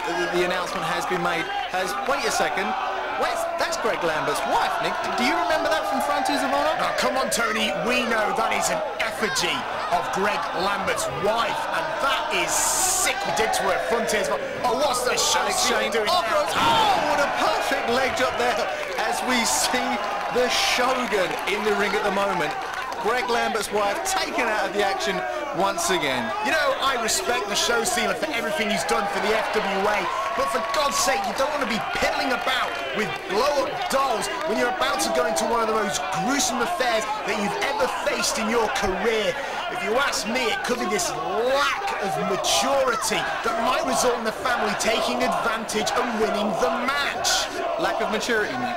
Yeah, lack of maturity, Tony. Nick, it usually takes all 5 members of the family to win a match. There's nothing immature than just ganging up on one another. Alex Shane is about to start things off as he drags Scott Parker into the ring head first. And now Alex Shane is in control in the corner, booting away, and he's got him stuck in the corner. There's no way a referee can get him out of there. I mean, it is no DQ, this corner. Oh, and a lariat just winding Parker. There is, of course, a no disqualification match, Nick, so Alex Shane can kick the boots to Scott Parker as long as he wants as he send him off into the other corner. And there you go, a kick to the face now. Parker up top.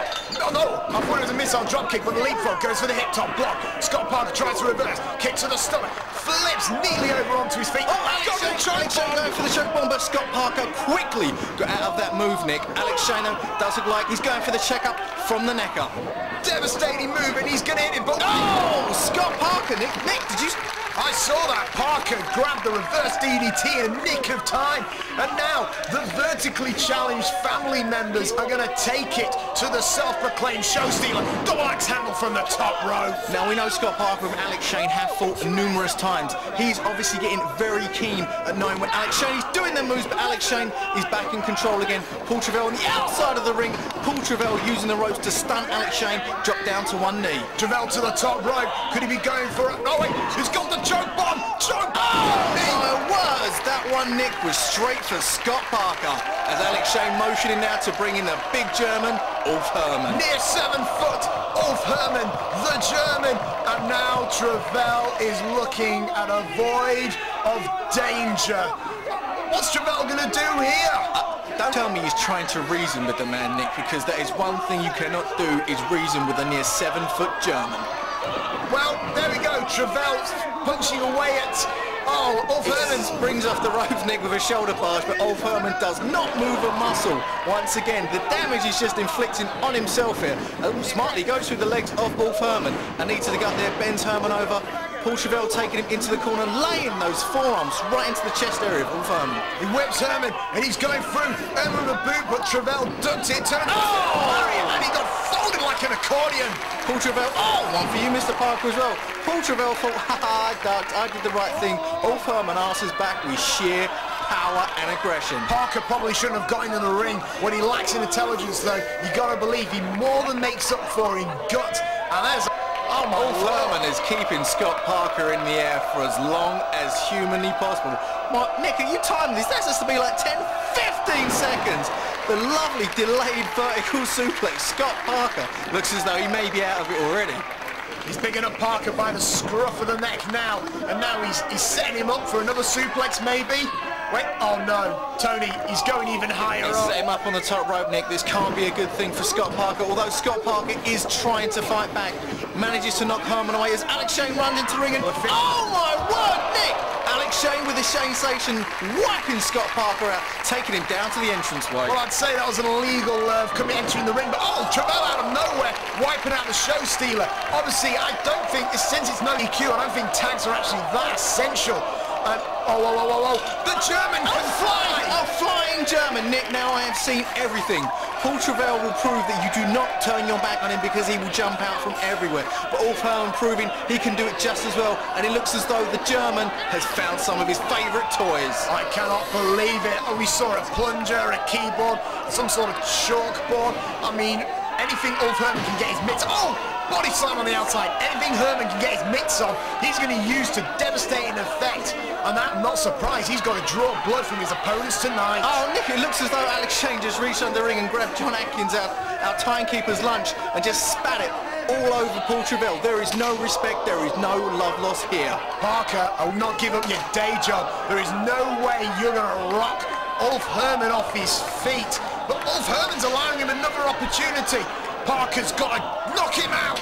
And Nick, there is no effect on Ulf Herman. A boot to the gut there on Scott Parker, and bang, there you go. Scott Parker is down, and Nick, did you see that? In the bottom right hand of the screen, referee Andrew Coyne just got taken out as well. Ulf Herman ought to be fined twice there. One for swearing in writing, the other for assaulting the referee. It just goes to show when you put a weapon in the hands of Ulf Herman, no man is safe. Alex Shane looked like he may be setting up. Is he going to go for the one-night stand, Nick, on the stage? No, Paul Travell needs to land on his feet. A kick to the gut of Alex Shane, and a shake, rattle, and roll neck breaker there. Did you hear Alex Shane's back connect with the floor as Scott Parker is almost sent flying through the ropes? Ulf Herman looks to be looking around maybe for his next toy. I mean, as you saw earlier, Paul Travell managed to smack Alex Shane, but not before Alex Shane was threatening to use the one-night stand on the stage. We've seen Alex Shane jump off a rampart. Paul Travell with a devastating Hurricane Rana from the stage, taking Shane to the floor on the outside. But Ulf Herman is back in the ring, and Ulf Herman is a broomstick, Nick. Oh my word. Ulf Herman is a dangerous man. At Frontiers of Honor, we saw Scott Parker get brutalised by Ulf Herman, and it looks like the trend will continue here tonight in the Broxbourne Civic Hall of Vendetta. Travell's busted open, Tony! No, it's not Travell, Nick. Sorry to cut you off. It's Scott Parker. I saw the truth there, trying to put his notepad, his journalistic book in front of Scott Parker's face. But I can hear Jane Child announce that Scott Parker is bleeding. But Nick, I've seen Paul Travell, and he's holding a cheese grater, Nick. Of all things, a cheese grater. It's 1-0 at the moment, but if Travell has his way, it's going to be 1-0, and he seems to be taking it to the show stealer. Nick, can you hear that? I can hear the scream from Alex Shane. Tony, what's he doing? Making a guard now? There he just put a gnome in between the legs of Scott. Nick, Alex Shane has been busted open. As soon as Scott Parker got busted open, the family have reiterated straight away. Paul Travell there with the cheese grater, but Shane... Oh my, what? Nick, what do you say to that? Nick, that is Ulf Herman's answer to family planning. Oh my Lord, Tony! I didn't know Ulf Herman liked his gardening, but it looks like Travell, DDT on the outside, but Alex Shane crotches him. Paul Travell was going for that DDT, Nick, and if you remember the last show of Frontiers of Honor, you remember Alex Shane took that spinning DDT from the top of the entranceway, wiped him out completely. Alex Shane must...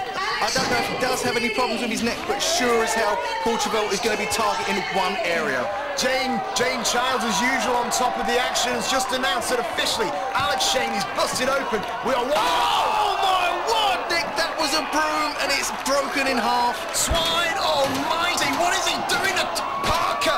Parker's getting brutalised in that bin like he's Oscar from Sesame Street or something. And now... Alex Shane grabbing a weapon there. It looks as though it says all fist good, and he is... And oh! Paul Travell doesn't want it. Oh, he felt that, that's for sure. And now Alex Shane, he's dragging Travell down to the floor. The fans getting a very close-up view of the action. And it looks like he's dragging him out of nostrils. Exactly what I was going to say, Nick. It looks as though Alex Shane is dragging Paul Travell along by his nostrils. It looks as though Alex Shane just wants to, as you said before, brutalise Paul Travell from the family as they're fighting up in the stands. Ulf Herman now... Tony, I'll cut you off with a power driver by Ulf Herman. That'll be yet another fine for Ulf Herman. I'm not sure about the Nick, because it is a DQ match. Paul Travell trying to go for that DDT. But Alex Shane manages to reverse it into an atomic drop. Oh no, Alex Shane just told the fans to move. The wall is bare. Travell hits the wall, ducks the clothesline. He's got the Russian leg sweep. Paul Travell is trying for it, Nick, but Alex Shane is holding on with all his might as he sends Paul Travell in. Looks like he's going for the check-up from the neck up, Nick. However, Travell swept over, and there we go, the Russian Nick! A Russian leg sweep on the wall. Oh my... Nick, his head just bounced off of the brick wall. Nick Ulf Herman is conversing there with Scott Parker. Parker looks like he's gone. Alex Shane is bleeding. Scott Parker is bleeding. If Paul Travell or Ulf Herman start bleeding, this match will be over. What's Ulf doing now? Ulf Herman setting up a tray and just laying it to Scott Parker's head. This is completely unnecessary, Tony. Parker's already... Oh, Travell now hit the post and he looks like he might have injured his arm there. Alex Shane now has got Travell. What's he doing here? Looks like he's setting him up for something. He's going for a boot. Oh, Nick! Alex Shane just inadvertently took out a member of security. Paul Travell managed to duck out of the way. Oh, vicious super kick there, taking out Paul Travell. That was bleeding clean kick there from Alex Shane. But it looks like Ulf Herman in the ring's taking out the trash, putting Scott Parker in another bin. It looks as though the security member is down. I mean, forget about it. It's a bad thing that it's happened, but in a match like this, you have to expect accidents to happen. Ulf Herman is still laying the boots to Paul Travell, and Alex Shane is just laying waste to Paul Travell on the outside of the ring. Casualties are piling up indeed, and Alex Shane's got one of the spare boards from out underneath the ring. That's a ring board. That's what they use under the ring, Nick, to hold the ring up, isn't it? There's no... Oh, what's he play? I hope he's not going to try and put someone through. There is no way you can get a man through that. I mean, that's used to taking 600-plus-pound men doing jumping salts onto it, but... You're right, Nick. I have no idea what Alex Shane has in mind here, but whatever it is, it cannot be good for Paul Travell. We know that Alex Shane is very much capable of driving people from high points, and it looks like he's going to go for the one-night stand through the table. He's getting Travell on his shoulders. He's got him up, Nick. This is just, I swear to God, this will be it. But Paul Travell just managed to rake the eyes there of Alex Shane, and he lays a blow into the back of the head. Travell managed to escape now. And, FWA Tony! Nick! You're not supposed to go through them, as referee Andrew Coyne is checking on Alex Shane. Both men are down. Nick, that has to be it for Alex Shane. That has to be it. Ulf Herman, meanwhile, is just brutalising Scott Parker some more. I don't know how necessary this is. Scott Parker is bleeding. It might be wise to go after Travell, but this war is so personal. Maybe Ulf is blinded to this fact. Maybe Ulf just wants to cause pain and suffering to the members of the family. Greg Lambert there showing concern for his fellow stablemate. Ulf Herman does have the chair though, Nick. Looks like he's going to lay waste to Paul Travell. He goes for the chair, but Paul Travell pulls referee Andrew Coyne in the way. The referee has been taken out as well now. Oh, Travell went for the Van Daminator, but he actually missed it. Ulf Herman up trying to lay the boots in, but no! Paul Travell managed to get the drop kick while Ulf Herman was down on the floor. He is one sneaky character. Paul Travell managed to wrestle the chair from out of Ulf Herman. Ulf Herman, they're already starting to get up, but it looks like... It looks like Andrew Coyne. Yeah, Nick, it looks as though Paul Travell is trying to wake referee Andrew Coyne up. Maybe Ulf Herman's busted open, and that's what Paul Travell's trying to find out! Oh, Nick! Do you think Ulf Herman ever went to typing class? I don't know, but all I know is that that keyboard won't be surfing any webs for a while. He just destroyed it over the head of... Whoa, Travell, did you see that, Tony? Nick, I can see as well. Paul Travell is busted open. This is it. But the referee's busted open as well. But They're taking the referee out of the match. There's no one here to see Travell busted. Paul Travell's busted open. The family are out, Nick. Alex Shane and Ulf Herman should be the tag champs as of right now. Well, there's no referee down here at the moment. But there's referee Steve Linsky. If Ulf Herman can get Linsky to look at Paul Travell, see the blood, Ulf Herman's walking out with the tag team titles along with Alex Shane. As you can referee, Ulf Herman's trying to argue with the referee, but Steve Linsky's saying, well, it's not my match. Well, all Ulf Herman needs to do is get in, show Paul Travell, and the match is over. Well, come on, Tony, do you want to be a part of an Ulf Herman match? Everyone around them is falling and dropping like flies. Ulf Herman picking up Paul Travell, but Nick, that's not... That's it, that's not Paul Travell, Tony. Paul Travell's on the outside of the ring, he's just crushed Ulf Herman. What is Linsky doing? That wasn't the man for the match. Tony, in Linsky's defence, how is he to know that in Disciple was a tag team partner? And there's Greg the Truth Lambert. Greg Lambert, he's asking for silence, but he's sniding. Nick, he's got the decanter we presented with earlier. And Raj Ghosh comes into the ring. He's saying the decanter. That's right. He's going to save the decanter. He's going to knock Greg Lambert and give him what for, if you ask me, Nick. He's going to knock him on his... No! Out of nowhere, he just turned around and smacked Ulf Herman. What's he doing? Raj Ghosh turned the family down earlier on. What could he be thinking right now? What is he doing, Nick? I don't know. I mean, there's so much confusion going on. But wait, Greg Lambert's pointing us something. But the referee's called it. The referee's rung the bell. Surely not. I think Ulf Herman might be bleeding. No, Nick, the family have managed to weasel their way out of another title match. You say weasel, but if you ask me, it was bloody sly. I mean, come on, Tony. They did the old switcheroony with Travell and Ian Disciple, and they managed to win. They beat all the odds. I can't believe this. I'm lost for words, Nick. I cannot. Alex Shane and Ulf Herman should be FWA Tag Team Champions. Two members of the family. Tony, we got a replay up from the truck, and it looks like there you see the switch. And Ian Disciple coming into the ring, and you can see. Look at the look on Raj Ghosh's face. He is focused, Nick.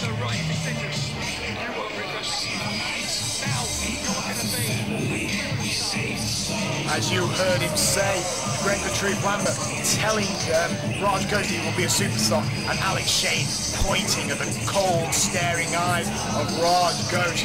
You gotta believe that this war is far from over, Tony. It's just spiraling more out of control.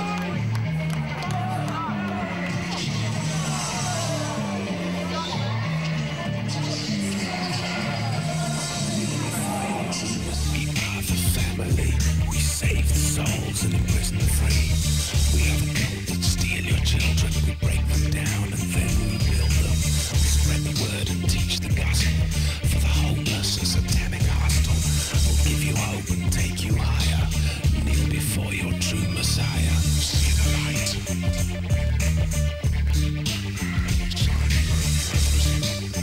Scott Parker, I'm so proud of you. You have given blood for the family cause and shows why I wanted to manage the tag team champions in the first place. That's right, we took everything those idiots could dish out and more to prove there's more to life. Blood is thicker than water, money is thicker than blood, and they're thicker than a lot of things. Yeah, Raj Ghosh, you not only chose the right path, you also chose to be a tag team champion. Proud of you, Raj. Yeah, this is the family. This is where I belong. Get it! Again! One more time! Alex Shane! I don't mind bleeding! Bleeding is what I do! It's all about blood, the sweat, the tears!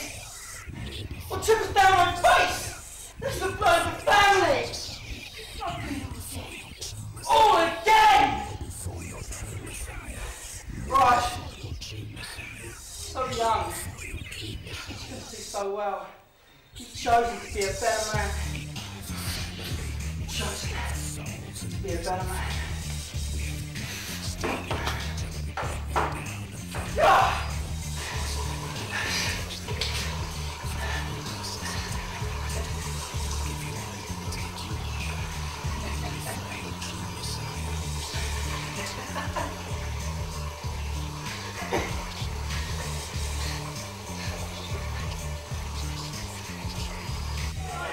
Coming up next is round one of our FWA Heavyweight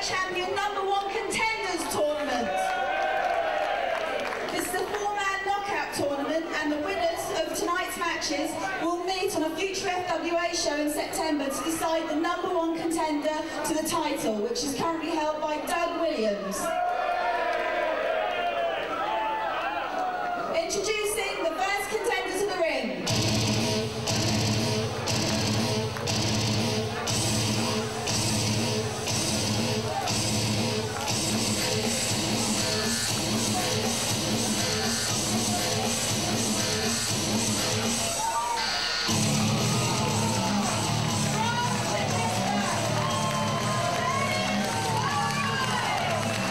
Tony James Tighe, the man who I consider to be the first son of the FWA. He was trained in the FWA Academy under the tutelage of Mark Sloan.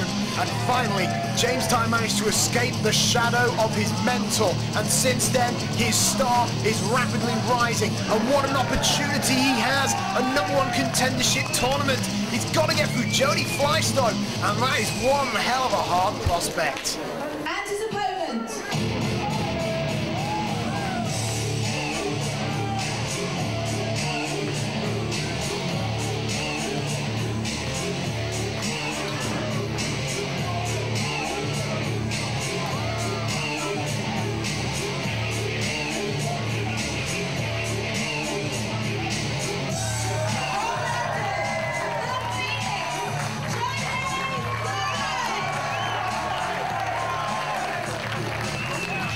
Here he comes, Nick, former two-time FWA champion. Now he's going to want to be looking at seeing James Tighe as only another victory tonight. He wants to get back in that title hunt and being the #1 contender. He'll do exactly that. Well, don't forget, Tony, Jody cannot be mentally prepared for this contest. Johnny Storm's been playing major mind games with him as of late. That's true, Nick. After what happened at Frontiers of Honor, where Johnny Storm screwed Jody Fleisch out of the final victory, maybe he's not 100% focused on this match. The only way to find out is to watch. Well, this is going to be a fantastic contest. Both men very technically sound. James Tighe a little bigger than Jody, but you've got to believe that Jody will have that speed and agility advantage. And that's saying something when you consider how quick and agile James Tighe is himself. It's true, Nick, and I'm quite psyched about this one because it is the very first time. And straight away off with the action, James Tighe with a waist lock, and now Jody just wrestling back and forth. James with a front face lock, Jody trying to get out of it straight away, but James straight back in with a front face lock, Jody now with a hammer lock. They just keep flowing each other, and now Jody Fleisch has got that hammer lock.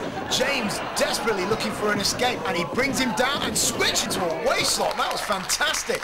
Jody now swings around, waist lock his own, jumps over James Tighe, flips round, he's got the ankle. James, however, rolls through, off the ropes. Jody now, oh, but James with a roll through. Jody reverses, 1, 2, James with a pinfall himself.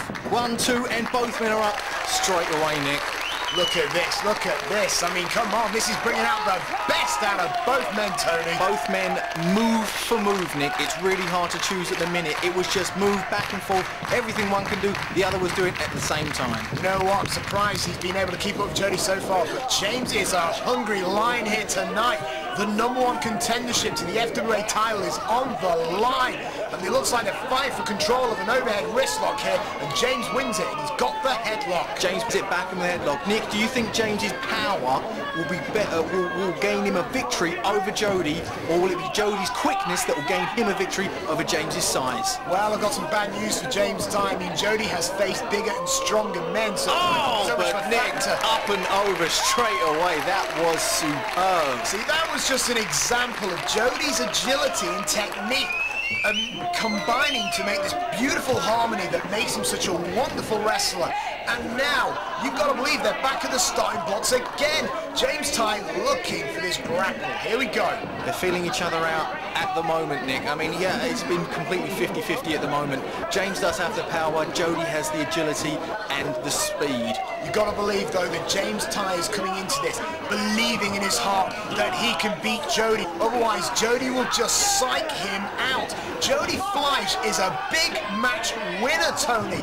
Do not forget that. He won British Uprising. He won the main event to become the FWA Heavyweight Champion. James Tighe might not be used to that pressure. And there's the pinfall. But Jody's managing to get the shoulder up. And James is just trying to brute force him down. And Jody flips through, over the top, wrist lock of his own. Jody managed to slide out the back there. The strength of James Tighe did prove a big factor there. He used the Roman knuckle lock and took Jody down to the mat for quite a while. Jody did escape it using his quickness, speed against strength. Jody's in charge at the moment, laying a few blows into the stomach and abdomen area there of James Tighe. James Tighe trying to nip out of it, but Jody Tighe had a very vice-like grip on James Tighe. Don't forget, Jody's got those phenomenally strong legs, so I'm not surprised that James had a lot of trouble getting out of them. It took him 3 attempts to actually kick out that hold. But now, here we go, a lock up again. James Tighe with the arm, another wrist lock, short on clothesline, but it was ducked. Jody went for clothesline and he catches the kick, and John, and I do apologise, James is staggered off the ropes again. Oh, leapfrog with James caught him. Onto his feet again, whips again, into the corner, springboards over, catches Jody. Jody drop kick. Jody with a drop kick there, up onto the top rope with the ease of a cat, and he moonsaults over James Tighe. A kick to the stomach there, Jody sending James off. James managed to reverse it. Jody reversal as well, same as James Tighe into the turnbuckle, but up and over, a picture-perfect moonsault, much like Jody's, again with a reversal. James Tighe off the ropes, Jody Fleisch up with a leapfrog. Another leapfrog there, and Jody went for a kick, another kick. Jody with another, James on, oh, there we go. 1, 2, kick out. The action is fast and furious here tonight, Tony. Another kick out, a Bogman nip hop.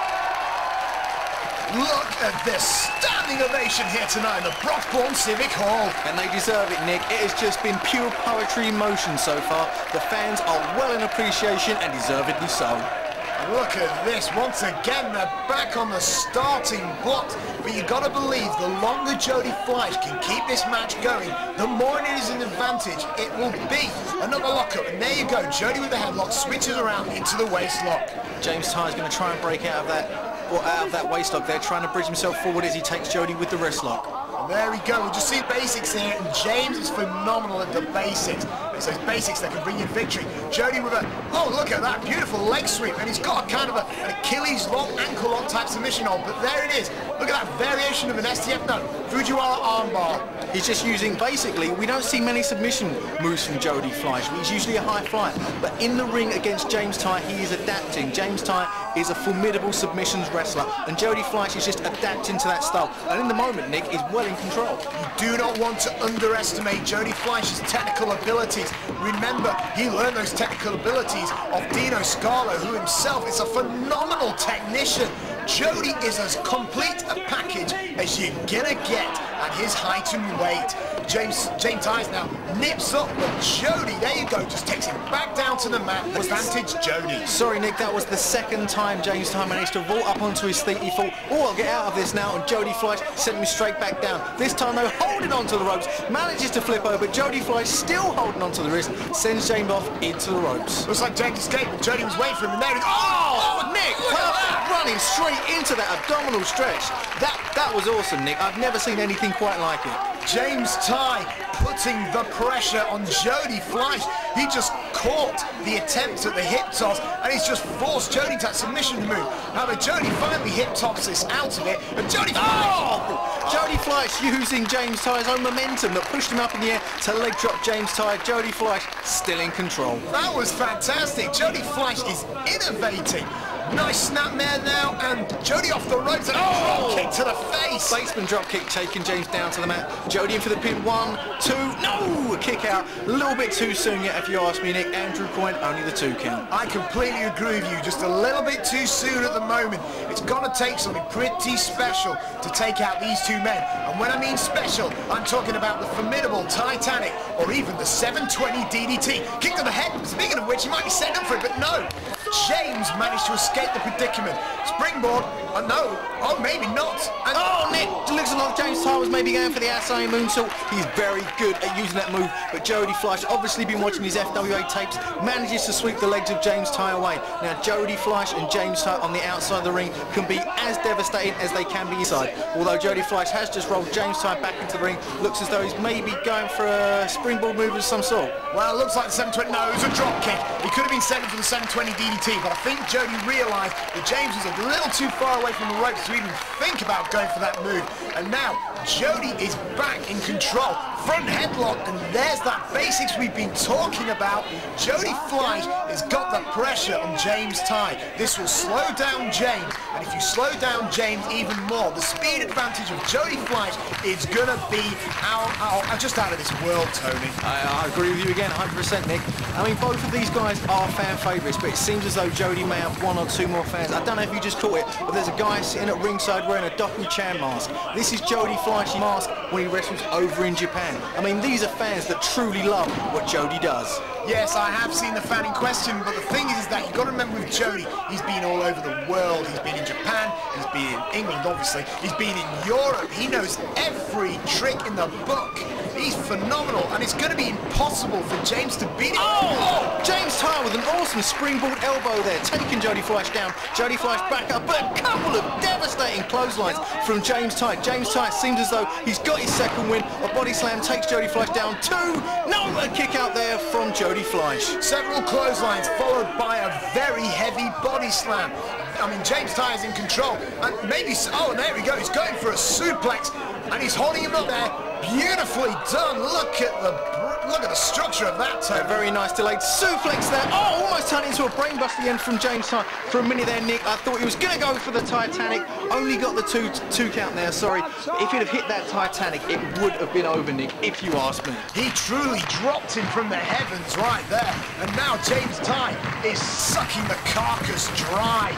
And there he is. He's picking him up off the ropes. Jody now rebounds and, oh, moonsault drop kick, as only James Tighe can deliver. James Tighe may be soaking up a little bit more of the adulation. He needs to be getting in those pins a little bit quicker. This is where the experience of Jody Fleisch will pay off. James Tighe hasn't been in as many high-profile matches as Jody, but you can bet your bottom dollar from here on out, I bet he's going to. Well, absolutely, James Tighe, very young, a huge future ahead of him. And look at those chops. He's desperate to get Jody off those ropes. Jody, however, rolls through, drop toe hold onto the bottom rope. And he ducks the clothesline, and he's going for something. He's been caught, but it's goes for the bulldog and hits it, dropping James straight into a bulldog. James Tighe, though, almost instinctively has jumped straight back up to his feet. I'm not sure if that was a good idea. Oh my word, Nick! Jody Fleisch with a standing moonsault drop kick. That was amazing. Yeah, it seems like, however, he might have landed a bit funny. I mean, both men are down. Jody's finally got to his feet, however, and now he's trying to pick up that heavy body of James. I mean, you can't pick him up dead weight. He's just too massive. Jody Fleisch sending James Tighe into the rope. James Tighe managed to reverse, and with an elbow into the corner. James Tighe may be signalling for something, but Jody Fleisch walks up onto the shoulders, and oh my word, Nick! He's hanging backwards over the rope. This is like a reverse tarantula. Look at the way the bodies are contorted. This is unbelievable. Looks like James might have been contorting Jody as well, but Jody got the better of it. I think James has just been stretched like a piece of raw dough, quite frankly. You can hear the fans, Nick. They're well showing their appreciation. I've never personally, in all my years of watching wrestling, seen a move done like that. And there we go, Jody, 720 DDT. But wait, he missed it, and James will capitalise. Oh, look at that, he's going for a... Oh, what a... Nick, look at that, he's got him in a double-cross chicken wing there. This has got to be excruciating. One single slip there from Jody Fleisch, although James is holding on to him. Went from the double chicken wing, dropped him straight back into a German suplex. Advantage Tighe, Nick. Freaking hell, he just caught him and German suplexed him. That's got it. No! Oh, Nick, that was so close. I almost thought it was all over for the Phoenix there. Managed to get his arm up just at the last second. James Tighe using some very innovative moves. Oh, and here it is, Tony, the formidable Tighe. No, wait, no, not yet. He's got him round the waist, and there he goes. Whips him off again. Jody over the top right. Perhaps 720 DDT. No, springboard crossbody. It's got a pitbull. It's tight. No, 2. Oh, that was a very, very close. That was like 2 3/8 if you ask me, Nick. Jody obviously frustrated, but now Jody could be, it looks like might be going up top maybe, Tony. He's signalling for something, Nick, and it could be very dangerous outside. Oh my word! Looked like he was going for maybe the Hurricane Rana. James Tighe had the sense to turn it into the powerbomb, and both men are laid to waste. He went for it. He managed to get his legs wrapped around the head of James Tighe, but Tighe just powerbombed him down, and that could be it. Oh! James Tighe. Nick, I almost thought that was over then, but Jody Fleisch managed to get the arm up one last time. James Tighe seems to be, he's signalling for something, goes for the close on and misses. Both men hit heads, and both men are down. You see, one thing James Tighe is doing wrong, he's using the ropes a lot, and you don't want to get the match too quick, because then Jody Fleisch will get the advantage. As you quite clearly saw there, when James Tighe went to throw Jody off the ropes, they both cracked heads and they're down. And now they're struggling to return into the ring. They are getting up and they look like they're almost doing it's like a mirror opposite of each other. Both men up onto the top. Oh! Up onto the top rope. Both had the same idea at the same time. And both men now are on the outside of the ring, just on opposite sides this time. Nick, have you ever seen anything like what we're seeing? Not in the last week, Tony, no. I mean, I'm shocked. I mean, I'm seriously shell-shocked. I mean, both men, what are the odds? Both men going for a desperation move. They realised in mid-air it wasn't going to work. Crash, bang, down on the ground, and referee Andrew Coyne's going for a count-out. Now, as far as I'm aware, if there is a double count-out, then later on tonight, Xavier versus Fleisch Barker will determine the #1 contender, since this match won't have a winner. But Jody is desperate to get back into the ring. Jody Fleisch trying to get back into the ring, but Nick, it's the fan in the Dr. Joe mask. Well, what's he doing? He's just... No. But referee's talking to James Tighe. What's going on? I mean, I'm not sure if I was a lifetime fan of Jody. What's going on? Referee Andrew Coyne's continuing the count on Jody. He's not seen what happened. He's still counting the count on... No! Nick, the fan has cost Jody the match. What? I mean, where the hell was security during all of this, Tony? Nick, the fan managed to vault the guardrail, pull Jody down from the match. Referee Andrew Coyne was checking on James Tighe. James Tighe managed to get back in the ring, carry on the count now for Jody, and Jody was still late to waste. James Tighe has advanced in this match, but this man, whoever this masked man is, has cost Jody his rightful title shot tonight, basically, if you ask me. Well, obviously, I don't know, this was such a confusing situation. I mean, who the hell is it? I mean, the fan, I mean, he looks upset. Jody Fleisch is trying to explain to Andrew Coyne, someone pulled me down. I was back in the ring. Well, you got to remember, the referee didn't see it. It doesn't count. What the bleeding hell's going on here? The masked man is just still standing there. Jody is looking on, and Nick, Johnny Storm. Genius. Genius! Nick, how Jody Fleisch is obviously PO'd as I would. How did Johnny Storm manage to get back out into the crowd? Jody is pissed, and Johnny Storm, oh, you are the man, Johnny. Johnny, continuing the rivalry has just cost Jody Fleisch his opportunity. Now I see Johnny Storm in your way. I don't know what happened, but all I know is he wasn't out for a count of 20. Take the weight off you people. I don't want to see anything like that. I do not want to win with a cheap victory over a superstar the caliber of Jody Fleisch. So all I'm asking is referee Jody, how about 5 more minutes? Well, Nick, that's what we'd all like to see.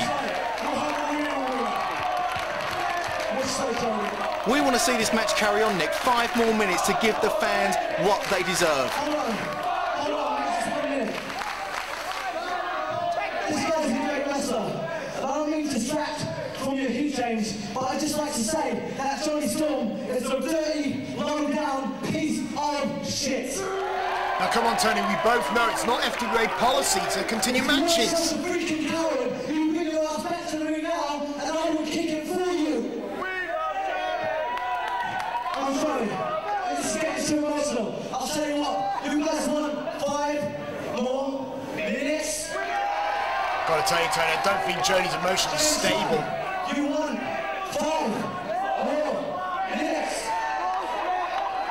Nick, I mean, James wants it, Jody wants it, the fans want it. It looks as though we're going to get the 5 more minutes.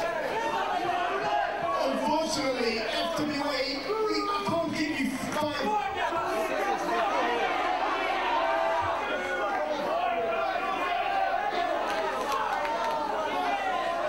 Since you both agreed to it, I'll give you the 5 more. Andrew Coyne, referee Andrew Coyne doing the right thing there. Yeah, but wait 1 minute. I'm the senior official here. Now, what I say goes, there is no 5 more minutes. Oh. Nick. Just like like in Frontiers of Honor, Steve Linsky's ruined the party for the fans here. We've seen this before, Nick. Referee Andrew Coyne ready to give the 5 more minutes, but referee Linsky comes down. Him being the official referee vetoes the whole decision. Yes, Steve Linsky, head referee, overpowers Andrew Coyne, absolutely no question. James Tighe, you, Jody, Fleisch, lay one finger on each other. You're both eliminated from the tournament. That is my final word. It's exactly the same thing that happened during the Fleisch Barker low-key match from Frontiers of Honor. Referee Steve Linsky basically saying, if you guys touch each other, neither of you will win. The referees are arguing with each other now. I mean, James Tighe has his victory, he advances, but this isn't the way it was meant to be. Well, head referee Steve Linsky, he gets his will. The match will not continue, and whether you agree with it or not, James Tighe will be going on to the finals. But who's going to be his opponent? It's either going to be Fleisch Barker or Jack Xavier, and that's coming up a little later on tonight.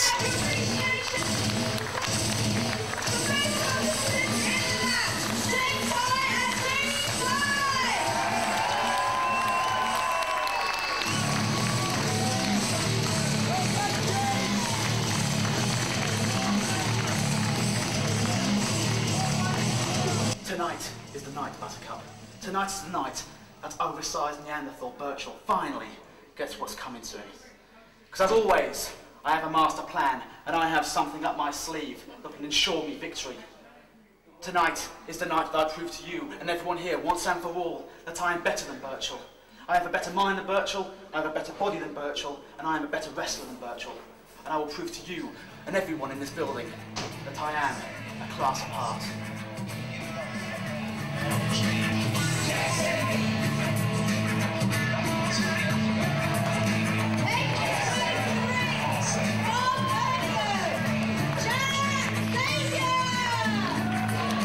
Now, Tony, this is a man who has all the momentum of a runaway diesel truck. This man at the last big event, Frontiers of Honor, bested the Triple Crown ECW winner, Mikey Whipwreck. Now, we've already seen one young lion in the form of James Tighe make it to the finals. Are we going to see another in Jack Xavier go all the way? Nick, in the FWA, anything is possible.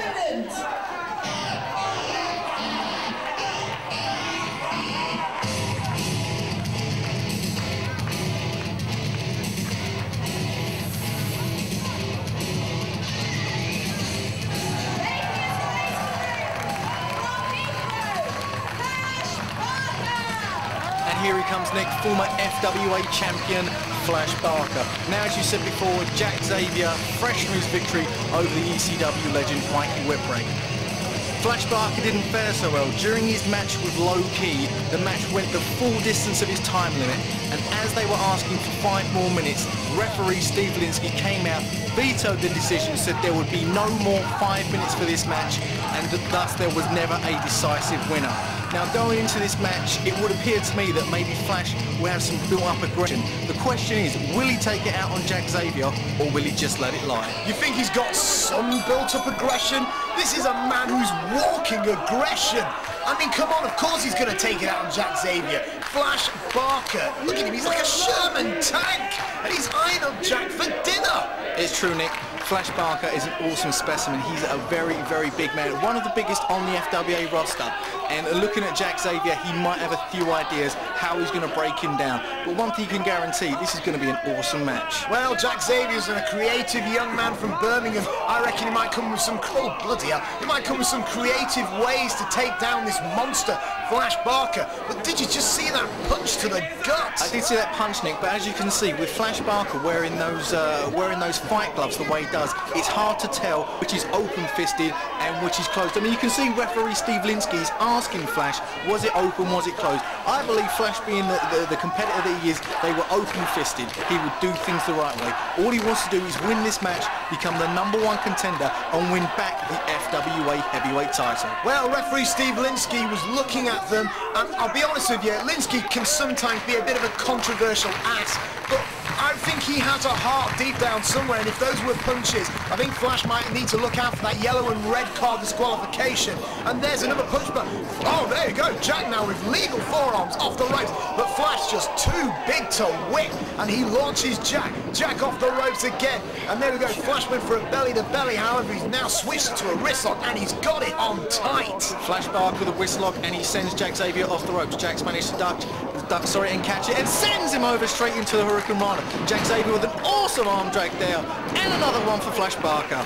Now do not forget, Jack Xavier is a big man, and he managed to Hurricane Rana Fleisch Barker, but Fleisch with just that raw chop has just taken advantage. I mean, Nick, sorry to cut you off. You see the look on Jack Xavier's face. I mean, that was a powerful blow. Fleisch Barker now looks like he's going for the Roman knuckle lock, but no, he fooled us and he went for the kick, taking Jack Xavier down. I think it's going to be sheer power and aggression over Jack Xavier's high-flying ability. I think it's clear to see that Fleisch Barker is this raw, experienced competitor. Meanwhile, you've got Jack, who might be nervous at the prospect. Oh, and Fleisch, leg bar, double leg bar, and Jack's in the right. Linsky's trying to break up a hold, and Fleisch, the competitor he is, released the hold. Nick, if Jack had been in the middle of the ring instead of being right next to the ropes, that would have been it. That would have been all over. With the quickness and ease, he managed to slip that move on. Jack Xavier, you know, I'd hate to be in Xavier's shoes. I'm not surprised. He's in there against with the former crowning jewel of the old school faction. I mean, come on, Fleisch Barker, so solid. He knows wrestling. It flows through his blood. And there he's showing his abilities in the ring against Jack. Jack, however, kicks Fleisch, and he's setting up for a neck breaker. Oh, nice neck breaker there. Desperation move from Jack Xavier, but no! Almost wasn't quite enough. I mean, Jack Xavier's going to have to work on Fleisch Barker a little bit more. As large a lad as Jack is, he's not as big as Fleisch Barker. He was not able to get enough body on body to really make an effective cover. Fleisch now is going to... Oh, nice move there. It was almost like a Russian leg sweep variation there, and another 2 count for Fleisch Barker. Jack Xavier's asking for a quicker count, but it will be a normal count, Jack. You just got to try harder to beat Fleisch Barker. That was the creativity I was talking about, Tony. I mean, Jack Xavier managed to hit that. I think it was an STF of sorts. He just hit it out of nowhere. I didn't see it coming, quite frankly. Off the rope for Fleisch Barker with a drop kick, and Jack nearly went straight through the ropes. Nice drop kick there. Not a move we see normally from Fleisch Barker, as Fleisch Barker has the front face lock now, but Jack Xavier takes him into the corner and gives him a little bit of his own medicine with those Ric Flair-like chops. God, Jack has balls. He's really bringing it to Fleisch Barker here tonight, but Fleisch, oh, like that Sherman tank, he's got a body of armour on there. You can see the look on, look at Fleisch Barker's face. He's just laughing, he's grinning, and now the gloves are coming off. Oh, now that was just stupid from Jack Xavier. You don't want to trade kicks with Fleisch Barker, you goon. Nick, to be honest, I wouldn't want to trade anything with Fleisch Barker. Fleisch Barker is a devastating force inside that ring. The gloves are off, and oh my word! The chops are coming into play. Oh, he's gonna chop that. Oh, bloody hell. Look at this. He's ripping the skin. The skin is melting off the very chest of Jack Xavier. And a Beal out of the corner, and Jack is holding that lower back. Fleisch Barker, though, not letting up. A couple of stiff shoot-style knees. A couple of kicks there to the ribs. Jack's trying to fight back. What Fleisch is. This is a no contest with the kicks, Tony, surely. They're just laying them into each other at the moment. Advantage has to be on Fleisch Barker, but he's asking Xavier, come on, bring it on. Give me what you got. Give me what you got. But Fleisch Barker is so powerful. He's answering back straight away, Nick, and oh my word, his chops are devastating. It was quite clear what Fleisch Barker was trying to do. Jack Xavier exhausted himself in that small flurry of offense with those kicks, and look at it now. It worked. Fleisch Barker is very much in control. Jack Xavier ducked that close. Oh, but Nick, blinking you'll miss him. Jack Xavier managed to get in there with a climbing enziguri. Both men are down, but it's what was needed for that moment. The climbing X-kick out of nowhere. I mean, one moment Fleisch Barker is in control, and now Jack has managed to level the playing field just a little bit, but Fleisch is on his feet first, Tony. Fleisch, I gotta say, Nick, even after that move, Fleisch would still have the advantage. But I may be being proven wrong as they are trading punches back and forth at the moment, left and right, left and right. It does seem, though, Fleisch Barker... Tony, those are very blatant. Those are close fists, and you know it. Nick, you know what? I'm going to agree with you. That was a close fist. I mean, the velocity, It took Jack Xavier over the top rope, and referee Steve Linsky has given Fleisch Barker the yellow card. Rightly so, Nick. It was a closed fist. Well, Fleisch Barker better be very careful. If he starts throwing those fists again, he'll get a second yellow, and as a result, he will be disqualified. And I'm sure Fleisch Barker doesn't want to leave this contest in that situation. The question is, Tony, throughout this whole match, who's going to face James Tighe for the #1 contendership later on in the year? But Fleisch Barker into the steel railings. Jack Xavier outside. I think Jack's got the advantage. It may well be so, Nick. Jack Xavier sending Fleisch into the guardrail, but Fleisch now with a reversal. Monkey toss! Oh my word, Nick. Jack Xavier just went upside down, landed on his head into the guardrail. An awesome move. As you were just saying, Jack Xavier may have the advantage on the outside. I think you were proven wrong. Bleeding sand, did I just see Fleisch Barker do a monkey flip? How agile is this man? Talk about Jack Xavier being agile for a big guy, but Fleisch Barker's even bigger, and sometimes I wonder if he's even more agile. Jack Xavier now, oh, with a shirt above his head again. Fleisch Barker will not leave the chest area of Jack Xavier alone, and oh, Nick, he must have lost some teeth on that one. Oh God, I'm speechless. Tony just kicked his teeth down his gut. That was an awesome kick, sending Jack Xavier up almost over into the fans. He must have lost some teeth. Fleisch Barker, what a dominating force. Oh my, Jack Xavier's like a rag doll out there. Fleisch Barker, yeah, he's clapping the ringside fans. He could very well be on his way to facing the FWA champion. I think he must think that in his mind at the moment, Nick. Clapping hands with fans, maybe taking a little too long. He may be thinking, well, I've got Xavier where I want him. I'm going to put him away now as he sends him off into the turnbuckle. But Jack Xavier, desperation move, gets to boot up. He's going for this trademark tornado DDT, but he got caught. Fleisch Barker takes him back to the corner. I thought we were going to see that DDT. Slap, very disrespectful there. And now, oh, I don't like the look of this. If you've got a guy at Fleisch Barker's raw power lobbing you off the top rope, it's gonna be a world of hurt. And it's the beginning of the end here for the funky chunky monkey. Oh my word, Nick, both men were on the top rope and Jack Xavier went crashing down with the superplex, his own velocity, bringing him back up onto his feet. Nick, oh my word, Fleisch Barker clearly has the advantage in this one. I think it's going to be Fleisch Barker walking out of here tonight with a victory. We could be looking at Fleisch Barker versus James Tighe, but let's not underestimate Jack Xavier. We've seen him pull miracles out of the bag before. This is the man who defeated Mikey Whipwreck. I reckon he could still win this thing, but he's really got to pull it out of the bag now.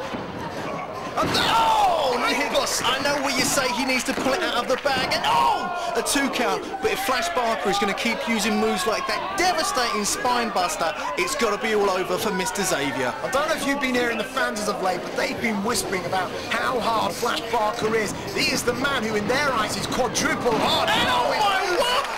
With news like that, Tony, you can see why. 1, 2. No, with a kick out. He may be quadruple hard, but he can fly as well, Nick. An awesome Hurricane Rana takeover there, but Jack Xavier still has the life left in him, Nick. It's his shot at being the #1 contender for the FWA title. And you've got to believe in Jack Xavier's career, he at least wants to say he was at the top of his game. And here we go, off the ropes again. The switch, Fleisch Barker off the ropes, and Xavier's going for one of his innovative moves. He's got the cover. 1, 2. And a kick out from Fleisch Barker. Xavier's going to need to try and do everything he can, pull every move he can out of the bag. He needs to take Fleisch Barker down.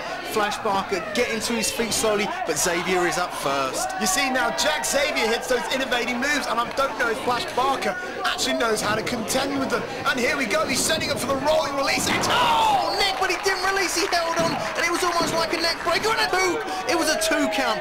I thought that could have been in, Nick. I thought it was going to be the rolling release expect, but he held on and drove it down into a sort of neck breaker. I heard rumours of Jack Xavier, oh, lovely kick. I heard rumours of Jack Xavier possibly debuting a spiraling suplex slam, and it was devastating, but Fleisch Barker, foot, bottom rope, he just barely saved himself. Ring presence there, Nick. Fleisch Barker, knowing where he is in that ring at all times, managed to get the foot on the rope. Fleisch Barker, ring general, knows where he is at all times. He knew where he was, got his foot on the rope, and he just saved himself. And here we go, he's going for the Xavier. Can he hit it? Can he hit it? But Fleisch over the top. Oh, Nick! Nick, he reversed it. Flash in the pan. Surely 1, 2, 3. It's all over. Fleisch Barker Fleisch Barker reversed Jack Xavier's finisher into his own, devastating flash in the pan. It's going to be James Tighe versus Fleisch Barker. You know what? I didn't even bother counting that time. The minute you hit the flash in the pan, I don't care who you are. You're out like a light. Fleisch Barker managed to escape very gracefully, I might add. He escaped the Xavier. He got the reverse DDT position and bang! Flash in a pan. And now, later on, we're going to see, well, later on in the year, we're going to see Fleisch Barker versus James Tighe. And the winner of that will go on to face whomever the FWA heavyweight champion is. And of course, later on tonight in the main event, you might find out who that champion will be, as the anarchist Doug Williams will face the American Dragon in a 2 out of 3 falls challenge. And look at the show of sportsmanship here, Tony. It's true, Nick. Fleisch Barker and Jack Xavier are both awesome wrestlers, but they're quite good friends as well. Fleisch Barker and Jack Xavier put on an awesome match for these fans. Fleisch Barker walked out with a victory, but it could have been Xavier's. True. It could have been Xavier's. It was one small move there, and Fleisch Barker managed to get the victory. I think that was in reference to Frontiers of Honor. As you know, Steve Linsky called the match a draw and refused to give Fleisch 5 more minutes. And you know what, Linsky? I'd just be glad he didn't do more than that. Maybe a little bit of payback there for the referee. Fleisch Barker walking out the victor tonight. It's going to be Fleisch Barker versus James Tighe. Ladies and gentlemen, coming up next, it's Burchill versus Hampton Court. Finally, it's going to happen, Tony, and it's coming up next.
Well, here you have it, Nick. This story's been building since last year, ever since London Calling.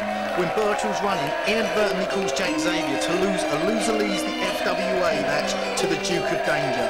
Then again at Season's Beatings, Burchill's running calls the Duke to win a match, a 6-man tag match. Correct, Tony. Many believe there was collusion between the Duke himself and the man-mountain Burchill. However, it was at FWA New Frontiers that the Duke's gift of money was kicked straight into his face by Burchill. Then Nick, due to a broken arm suffered on the British Breakout Tour, and along with a doctor's note, he managed to weasel out of his match with Burchill at Frontiers of Honor. This then led to the near destruction of the team of Double Dragon, which brings us here tonight and the Duke's comeuppance.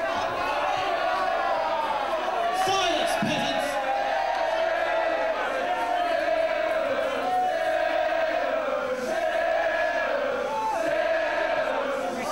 peasants! Simmons is a legend. Shut up!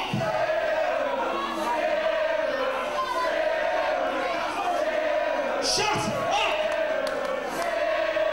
I have an announcement to make.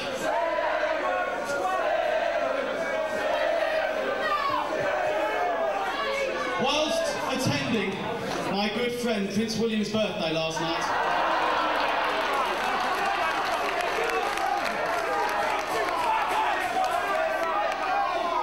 I accidentally slipped on a particularly fine Chateaubriand 1925 and landed on my already injured arm.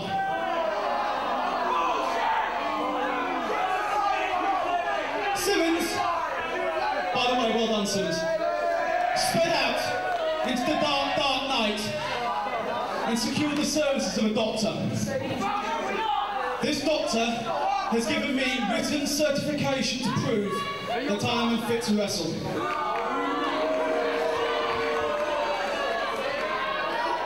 However, I have secured the services of an individual to replace me.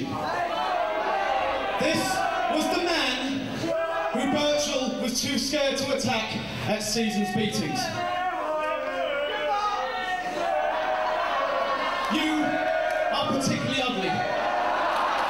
This is no way to talk to the FWA fans, Nick. Without further ado, I would like to introduce to you Simmons' tag team partner, Sloan! Oh, Nick, I can't believe this. He's managed to weasel his way out of it again. Oh, you know what, Tony? You're making me just a little irritable now. I mean, come on, you've got about as much integrity as a reporter for the National Enquirer. How can you say he's weaseled his way out of this contest?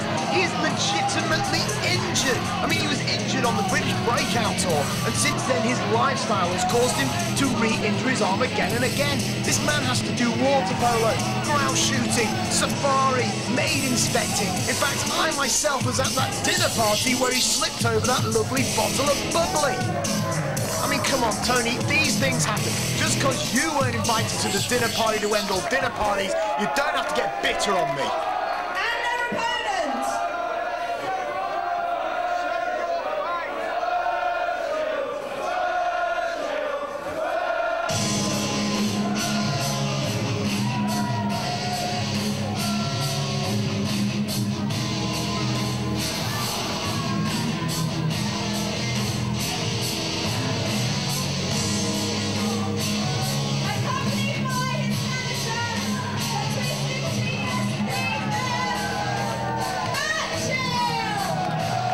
Here he is, Nick, making his way to the ring, the man mountain Burchill. In all of my wrestling career, I've never seen a prospect as big as Burchill.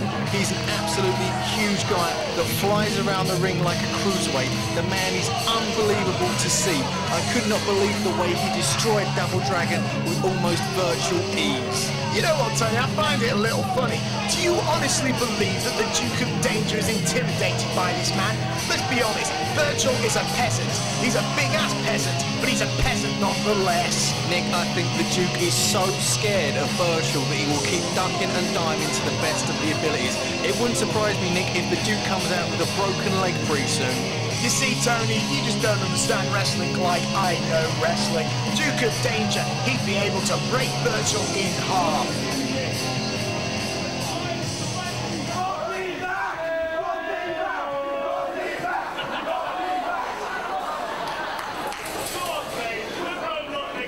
Mark Sloan, Simmons, you are entering this ring entirely at your own risk.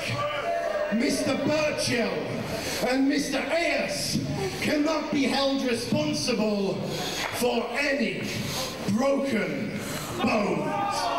And here we go, Nick Burchill leaping straight into the ring, but straight away Simmons and Mark Sloan are setting about him. What a dummy! He's just jumped in there with two of the most dangerous men in the FWA, Simmons and the Specialist with a firm clothesline there. And now Burchill is moments away. Simmons with a Simmons splash, and he's in control. Look at this, double stomping away. Burchill's whipped into the corner. Springboard, and what bloody hell! He manages to moonsault Vault up onto his feet, Nick, and then taking them both down the clothesline, up on the second rope, and double elbow drop. Man, have you ever seen anything quite like Burchill.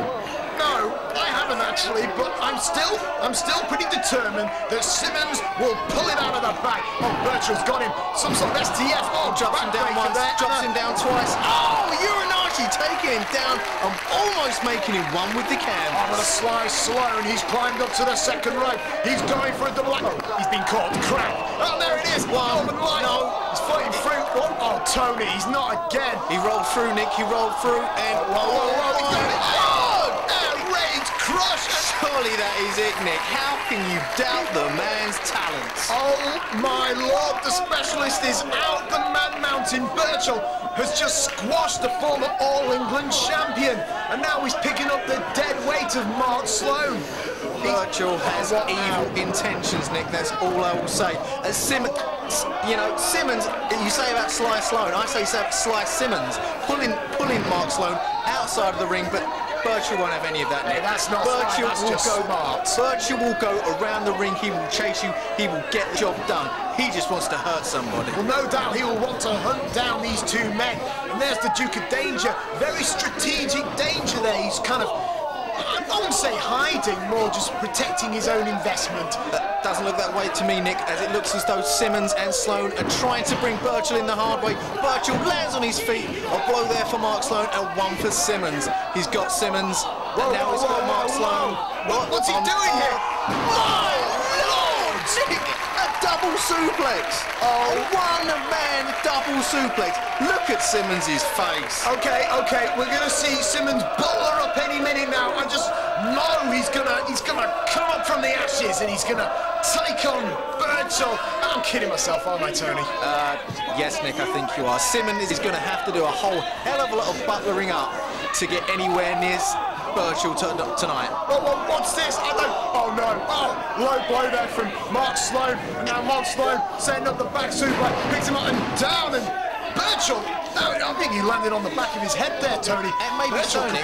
Burchill might be down. What was the referee doing, Nick, during that little skirmish there? The referee blatantly saw what Mark Sloan was doing. Some nice kicks in the corner there from the specialist, but you know, Burchill, don't count him out just yet. Hey, well, oh! The Butler Buster just wiped out Mark Sloan. Oh my Lord, the Butler Buster. Perhaps, in my opinion, the most devastating move in the FWA today. And when it's my opinion, Tony, it's the only opinion. If it wasn't bad enough for these two with Burchill having a got him, now Simmons is actually accidentally attacking his own partner. Whoa.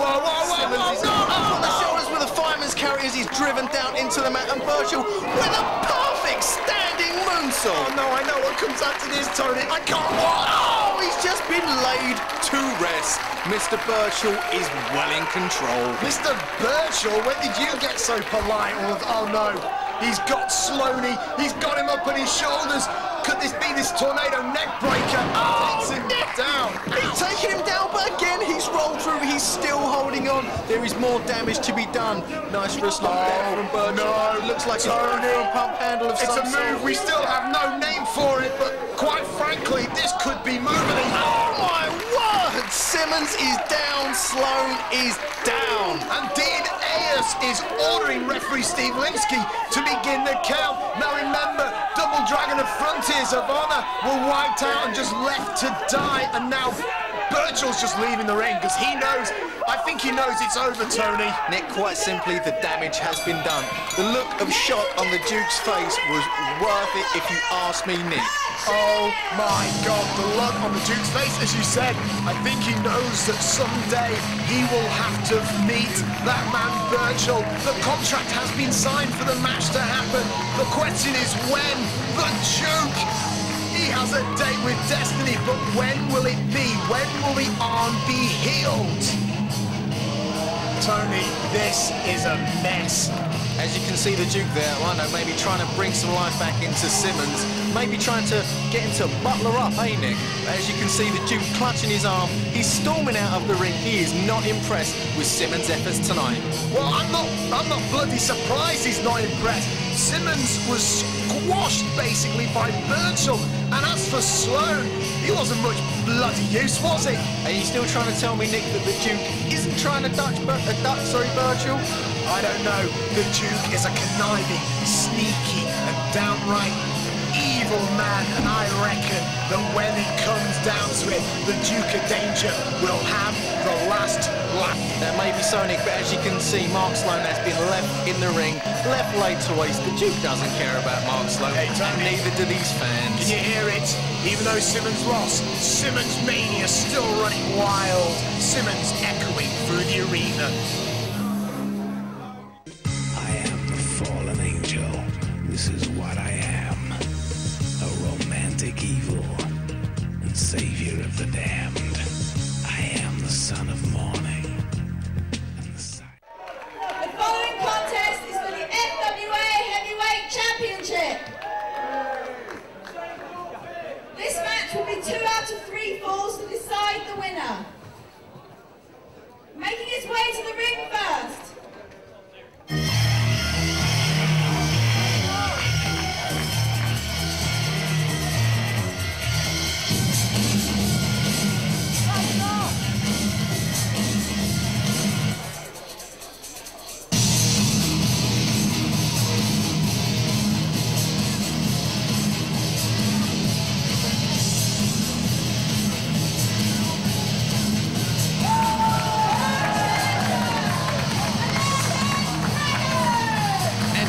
Nick, the international superstar, the American Dragon. Of course, being trained by Shawn Michaels and training mates with Paul London and Stanky. Now, American Dragon and Doug Williams have been having an awesome rivalry over in America. And ever since Christopher Daniels took the FWA title back to America, the American Dragon has had his sights set on coming over here and winning that belt.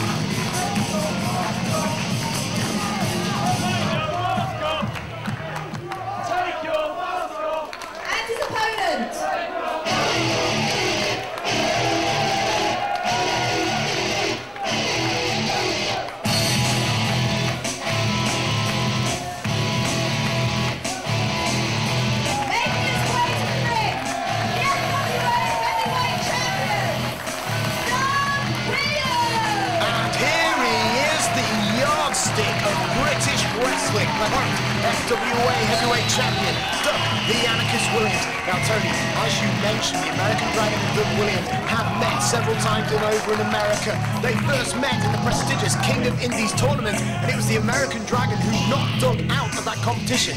Since then, they have clashed many times over, but Doug has always claimed that if the American Dragon entered a British-style 2 out of 3 falls contest, American Dragon would stand a chance. So not only is the FWA title on the line, but so is Doug's word and Doug's pride and everything that Doug Williams stands for. One thing's for sure, Nick, in a 2 out of 3 falls match, it's going to be the man with the most stamina that wins. We know that American Dragon and Doug Williams have had an Iron Man contest in America, and American Dragon came out on top. But on home soil, with his home fans behind him, is Doug Williams going to leave tight the FWA champion, or will it be the American Dragon? The fans giving the American Dragon a bit of grief in regards to the mask, but it's up to the American Dragon if he wants to wear it. There is a lot of pride and respect when it comes to masks in professional wrestling. I don't blame him for wanting to keep it on. Now, as you mentioned, for this match, you've really got to be in the top condition. It's 2 out of 3 falls. I mean, Doug Williams is such an all-round competitor. He can go the distance, but so is the American Dragon. Come on, Tony, look at them. You can just tell that they're very evenly matched, athletically speaking. But the question is, whose technical ability will allow them to walk home FWA champion? And we see the handshake, Nick, and it looks as though the match is underway. And here we go, and the lockup! And Doug Williams and American Dragon, they're jockeying for position right here. Let's see who's going to get the best of this. Money's on Doug Williams, who's just forced the Dragon into the corner and still finding a way. Referee Andrew Coyne, he's calling for the break, and he finally, he's just got it. Doug Williams managing to power Dragon over into the corner, but Dragon did not want to let go of the grip he had hold on Doug Williams. This title does mean a lot to Doug Williams, but how good would it be for American Dragon to go back to America being the British heavyweight champion? Well, I'm sure the American Dragon, I mean, obviously it's the nature of his persona. He's very patriotic, but let's be forward about this. Let's be frank. Doug Williams, he's an ambassador for British wrestling. He himself is a patriot. They're very, very alike. They are each other's counterparts, and I think their abilities are showing right here. It's true, Nick, what you were saying, they are almost like mirror images of each other. They are both very well versed in the submission style. It looks as though Dragon is maybe trying to get an arm lock onto Doug Williams at the moment, but Doug Williams is trying to fight out of this with all of his might. They're wrapped up almost like a pretzel at the moment, Nick. You can't tell one from the other. Well, Doug Williams was going for a head scissors, but the American Dragon has just forced Doug Williams into some sort of lock. And Doug Williams now with the head scissors. Can the American Dragon escape? Dragon's going to want to try and power out of this any way he can. Dragon with a nice heads down there, but Doug Williams still keeping the lock on, but Dragon managed to flip out of it. Now, I think the American Dragon could very well be mocking Doug Williams. That is the way Doug Williams escapes the head scissors. I mean, I've seen it many times. I've watched many of Doug's matches. I'm a huge fan of the Anarchist work, so I know what I'm talking about here, Tony. But let's see. I mean, I think the American Dragon himself has been watching a lot of tapes, and I'm sure Doug Williams has been watching the American Dragon too. In a match of this caliber, Nick, you would have to watch your tapes, you would have to read your sheets, you would have to do anything you could to learn anything about your opponent. But look at Doug Williams at the moment, the way he is stretching the American Dragon just by using his head and his arms. He's arcing himself up, still able to use the leg to knock Dragon back down to the floor. But Dragon used just pure power there and pulled Doug Williams over. I'm surprised the Dragon got the leverage to do that at such a low level of the ground.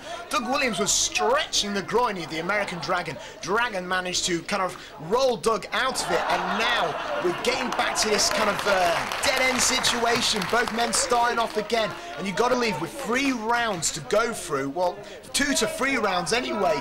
You might want to believe that this opening section might be extended because they've got to feel each other out if they want to win the entire contest. It's true, Nick. This is going to be a wear-down point, a wear-down position, if you will. This is going to be the point in the match where you're just going to want to try and get in as many submissions, as many blows, as many kicks, as many moves as you can to try and wear your opponent down and get the all-important first full victory. The American Dragon is desperate to get an early pinfall, but Doug Williams, he's so strong. Look at the bridge on that man. It's true, Nick. Doug Williams is just using his pure power to get the Dragon. Oh, and look at this move, Nick. It's a signature Doug Williams move. It's something we see before. Doug Williams' power coming into play once again. That was very inventive. He was stretching the American Dragon, but Dragon managed to slip out of the hold. Couple of forearms, and now Doug Williams got to the bottom rope. Referee Andrew Coyne warning off the American Dragon, because don't forget, the yellow-red card are still in effect, even if it is 2 out of 3 falls. It's true, Nick. The American Dragon might not be used to a yellow and red card system, but one thing's for sure, if he does break the rules, he'll learn really quickly. Very, very quickly. Doug now, ooh, lovely grommet right there. He might have it in very tight. Referee Andrew Coyne there checking to see if it isn't a choke, and he's got the body scissors. It's a nice front face lock, maybe a grommet, but he has got the body scissors as well, and it is sunk right in. Dragon has no place to go. He is going to try and weasel his way out though, and he manages to, and he's got Doug Williams now. Looks like he's maybe working over the knee. Looks like he's working over the knee. He's trying to stretch. Oh, he's got the other leg as well. Could Dragon be planning some sort of submission? Or, oh, look at that. I would have thought Doug Williams would have got the body scissors, but Dragon's just completely cut off the strength of those legs, and he's working on that left knee of Doug Williams. It's true, Nick. We know Doug Williams is a former judo champion. I'm not sure if the American Dragon does have any martial arts, any judo background, but they are both so well versed in stretching each other and trying to rip apart the muscles inside your body. Well, these two men, phenomenal technicians. I mean, you saw it. Doug Williams had a roll-up on the American Dragon, but Dragon was right there with a submission hold of his own. And now, Dragon backs away from Doug Williams. Now, regardless of what you might think of the American Dragon, he is a sports competitor. He is, quite frankly, his heart's in the right place, as is Doug Williams. It's true, Nick. At the moment, he's adhering to all the rules laid down by the FWA governing body. And so far, the fans have been treated to a real pure wrestling clinic. It's been submission move for submission move. And once again, we start off in with a lock-up and a headlock now from the American Dragon. American Dragon now signing up that headlock. I mean, obviously Doug Williams isn't the sort of man to submit from a headlock of all things, but it could set up into future things. Off the ropes, the match is speeding up a little bit. And whoa, A shoulder block there from the American Dragon onto Doug Williams, but Doug Williams does not move an inch, and once again, it's the irresistible force meeting the immovable object, Nick. This is where technique's out straight out the window and the intensity comes in. American Dragon leg whip. He's got the first big move on Doug there, and it looks like Doug's leg could very well be hurt. And the American Dragon, being the ring technician that he is, he's right on that leg like a rabid dog. Right on that leg, working over the knee, working over the ankle. You know, we know that the American Dragon's finishing move is the move he likes to call cattle mutilation, basically a head and neck submission. Will we see him try and use a variation tonight, or maybe a completely different move? He's targeting one area of Doug Williams' body, and it's obvious his knee and his leg at the moment. Maybe he's going to go for the leg submission to win the first fall. Oh, look at this. The American Dragon is quite frankly taking the mick. He's got a British figure 4 on Doug Williams now, and whilst Doug is in this hold, he's trying to get him down. He's trying to get his shoulders down, but Doug Williams knows the escape.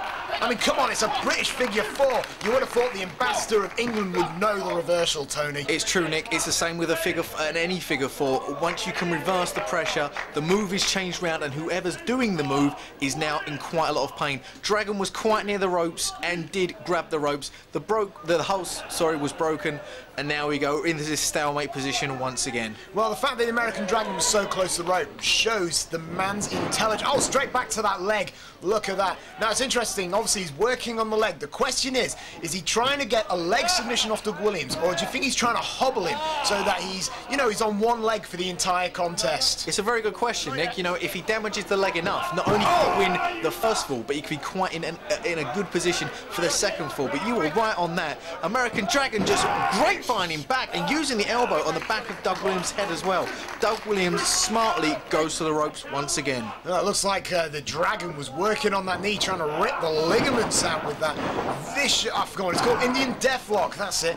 And here we go, a double leg lock situation. Now, don't fancy Doug Williams' chances. American Dragon's been working on the leg this entire time, but Doug, maybe out of desperation, is trying to get a leg submission of his hold, but the American Dragon's just kicked him off, back in control. Just using pure power to take Doug Williams back down, but Doug Williams, once again, he's like a dog with a bone. He will not let go of that hold. As both men now rolling, it looked they couldn't possibly. They're trying to get under the bottom rope. No one wants to break that, and they both go crashing down to the mats. Well, it was a wise man. I think that was Doug Williams who led to the idea. Referee Andrew Coyne will have no choice but to break the hold on the outside. Any submission hold has to be in the middle of the ring, Tony. It's true, Nick. Both men did not want to let go of that hold. It's not often you see a submission hold being carried to the outside of the ring, but it was just then. Dragon and Williams back into the ring once again. And here we go, once again the stalemate, but this time Doug is heavily favouring that left knee. I'll be worried about you, I'll be honest with you. I think the American Dragon could very well work on that leg, get the first fall, and maybe even the entire contest. You know, Nick, American Dragon obviously came with a game plan, and he's working to his full advantage, and he is just targeting that knee with a vicious blow there, and another Dragon corkscrew leg whip.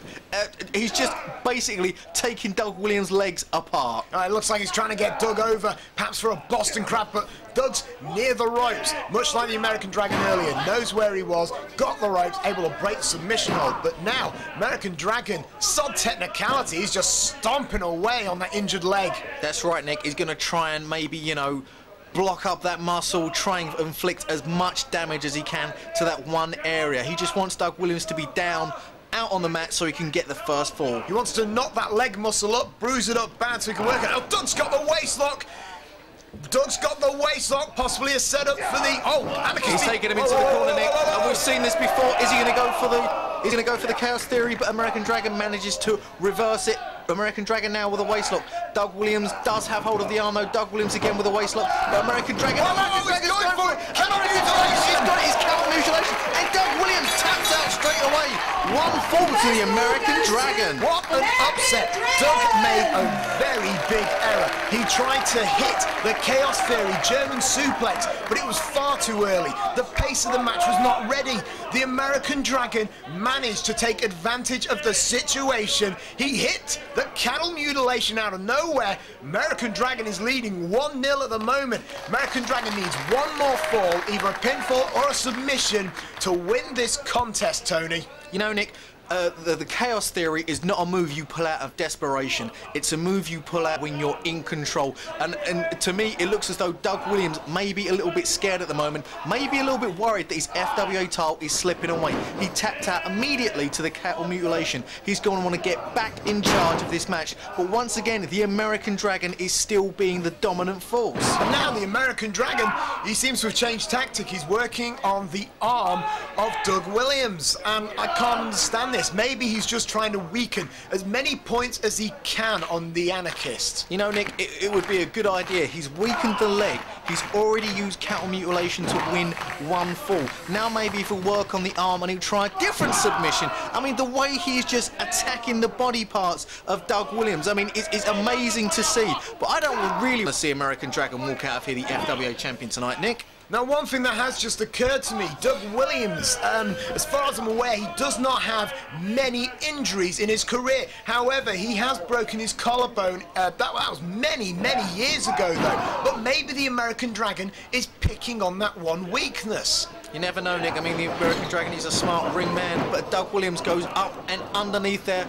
Doug Williams up and over on the American Dragon. American Dragon goes through. Doug Williams just dizzy the American Dragon. He's got a pinfall. American Dragon kicked out, but that is the type of quick pinfall that could cost you a fall. And now Doug Williams, lovely forearm there. He's a European uppercut, I might add. It looks like he might be adding a bit of intensity to his move. And now American Dragon back again on the leg. Doug Williams kicks him off, however, off the ropes. Doug Williams with a leapfrog. American Dragon turns around and goes, and there's the pinfall. 1, 2.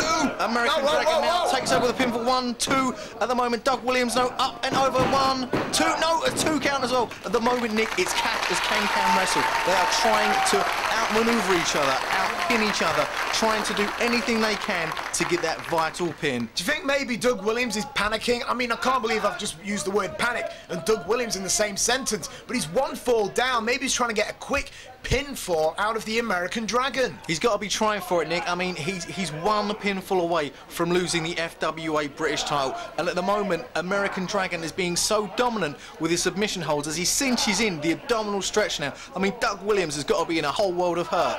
Now he's working on the abdominal area. Referee Andrew Coyne is checking on Doug Williams. The question is, will Williams submit and allow Dragon to leave? 2 falls to none and taking the FWA title with him. I mean, American Dragon is very close to the ropes, Nick. He can quite easily cheat, but he's not. He's using his ring awareness. And look at the way he's putting some extra torque onto the head of Doug Williams. Doug Williams trying to pull back on the mask, but there isn't much to grip on the mask. He can't do as much damage as Dragon is doing to him. He manages to take him over with a hip top straight away into the armbar. Armbar, this could be the submission for Doug Williams. Pinfall, no.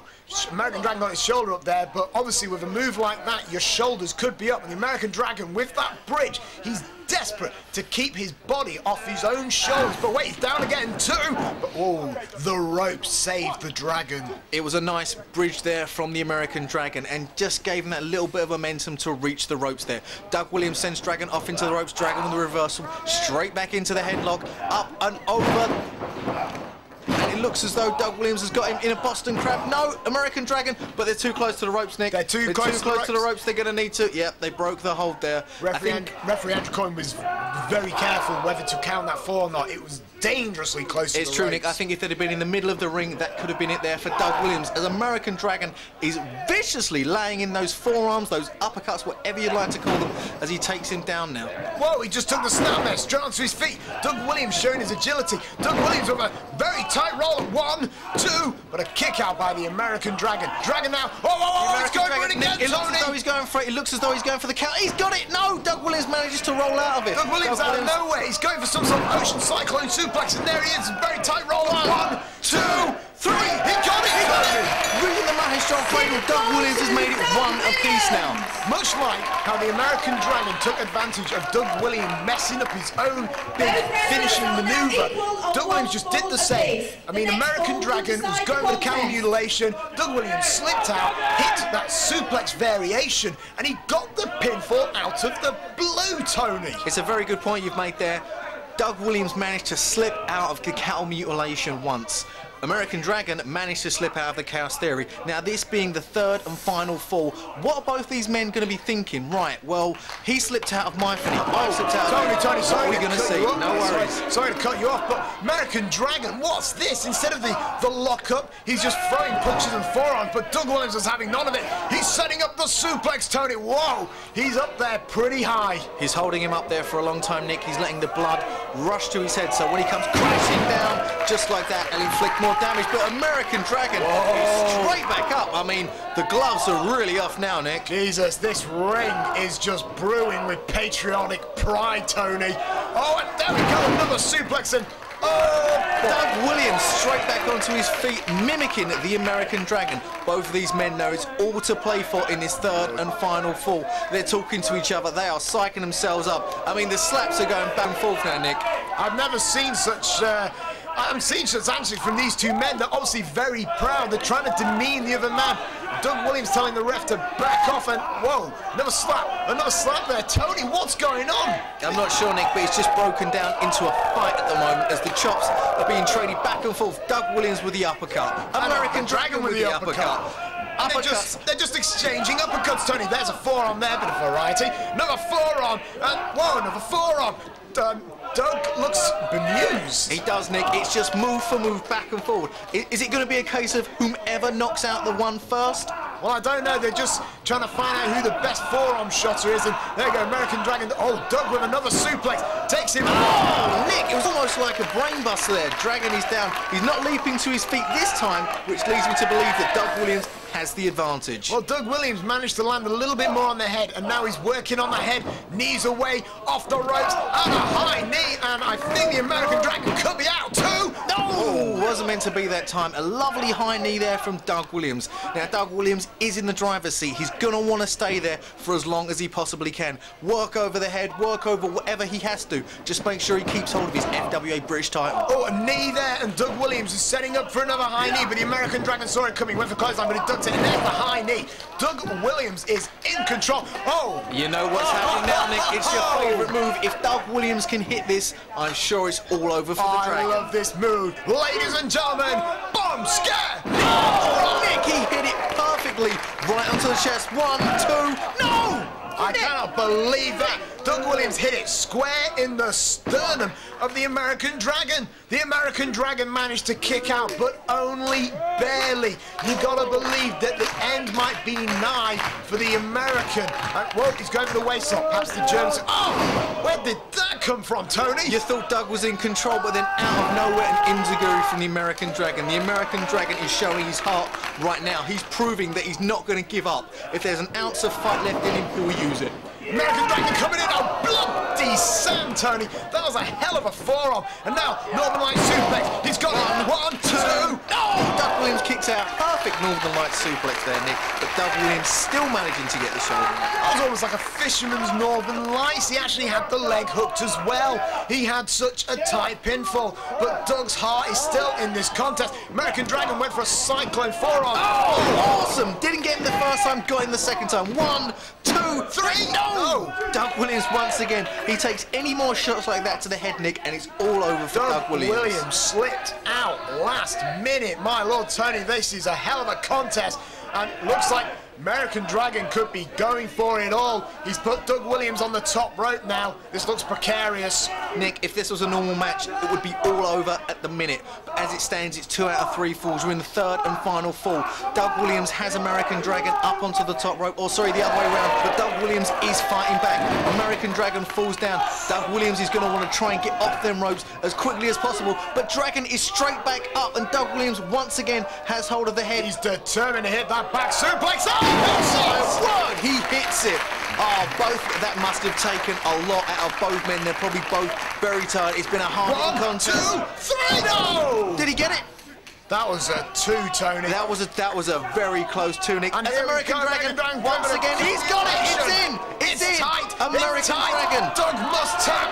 Surely Doug must tap to fight for another day. But Doug, he's with all the strength. He's fighting out of it. He's managed to reverse it, Nick. I've never seen anyone do that. He's reversed it. Dragon is still holding on, but Doug Williams now has the waist lock on the American Dragon. Dragon is trying to fight out at the moment. Well, Doug's got some sort of a locket. Whoa, he can't be. Oh my lord! Oh my lord, Nick! 1, 2, 3. It's all over. Doug Williams. I don't know how to describe that. It was like an uber chaos theory suplex. That was fantastic.